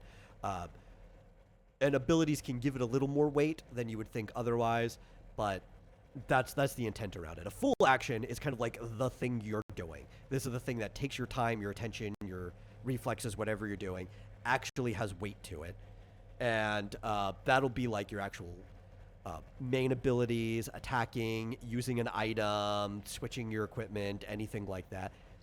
Even purchasing an ability in the middle of combat, which you can Mm. do, but that ends up taking up your turn by doing that. And a total action is basically something of like supreme weight, right? Like it is the total weight of what you could do in a round. And there's not a lot of things that do that. I did list a couple examples in the section, but like, I don't know, if a god owes you a favor, divine intervention would be like a total action. Or deciding to flee from combat would also be a total action, right? It's going to take up all your attention. You're trying to evade. You're basically sacrificing your turn that round to decide to flee instead. Things like that. So that's how I weight the actions, and I gave them names based on their weight. Yeah, I just wanted to make sure that I was Yeah. understanding that correctly. I guess what I was really wondering, like, is, like, in a single turn, can you do an empty action and a full action, or is it Yeah, yeah. just like So you get a like a a full action and two empties. a full action and 2 empty per turn? Yes. Okay. That's yeah, that's what I was really wanting to know. Okay. Yeah, yeah. So it's like you'll notice the healing actions are like all basically like the ones that restore HP are basically full actions. But then you might have like something like, oh, I need to, I don't know, get rid of a status effect, and the status effect might be the empty action. So like you could do like your group healing, and then you could do like your pocket action off to the side or something like that, right? Because like a lot of these are listed as empty actions. Yeah, yeah. Um, so that's kind of why I was, yeah, I just wanted to clarify like how many you get per turn and that sort of thing. So okay, Yeah, or like yeah, also if that you was. need to engage in combat, like somebody's on you, right? Like you didn't Mhm. want to get into melee combat, but you have to. You could do your rod attack or whatever, and then off to the side do like your little quick heal thing as your empty actions. Like you still get to do healing even if you attack.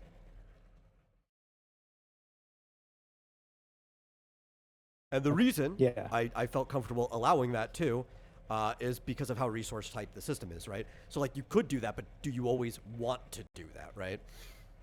Mhm.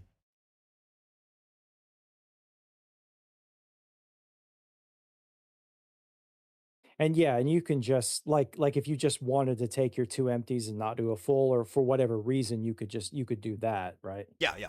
Like you wouldn't have to Yeah. use a full action. It's not mandatory. Yeah. Or Okay. sprinting, right? Like if you just needed more distance, right? Because somebody's up on your face and you're not a combatant, you could use your sprint, which is twice your movement, also known as a full movement, and you could that's a full action, and you could just run. And also, as long as you're still in range, like maybe you ran in the direction of a party member, you could use your Mm. empties on that too, and like you could still get some healing done while getting to safety. Okay.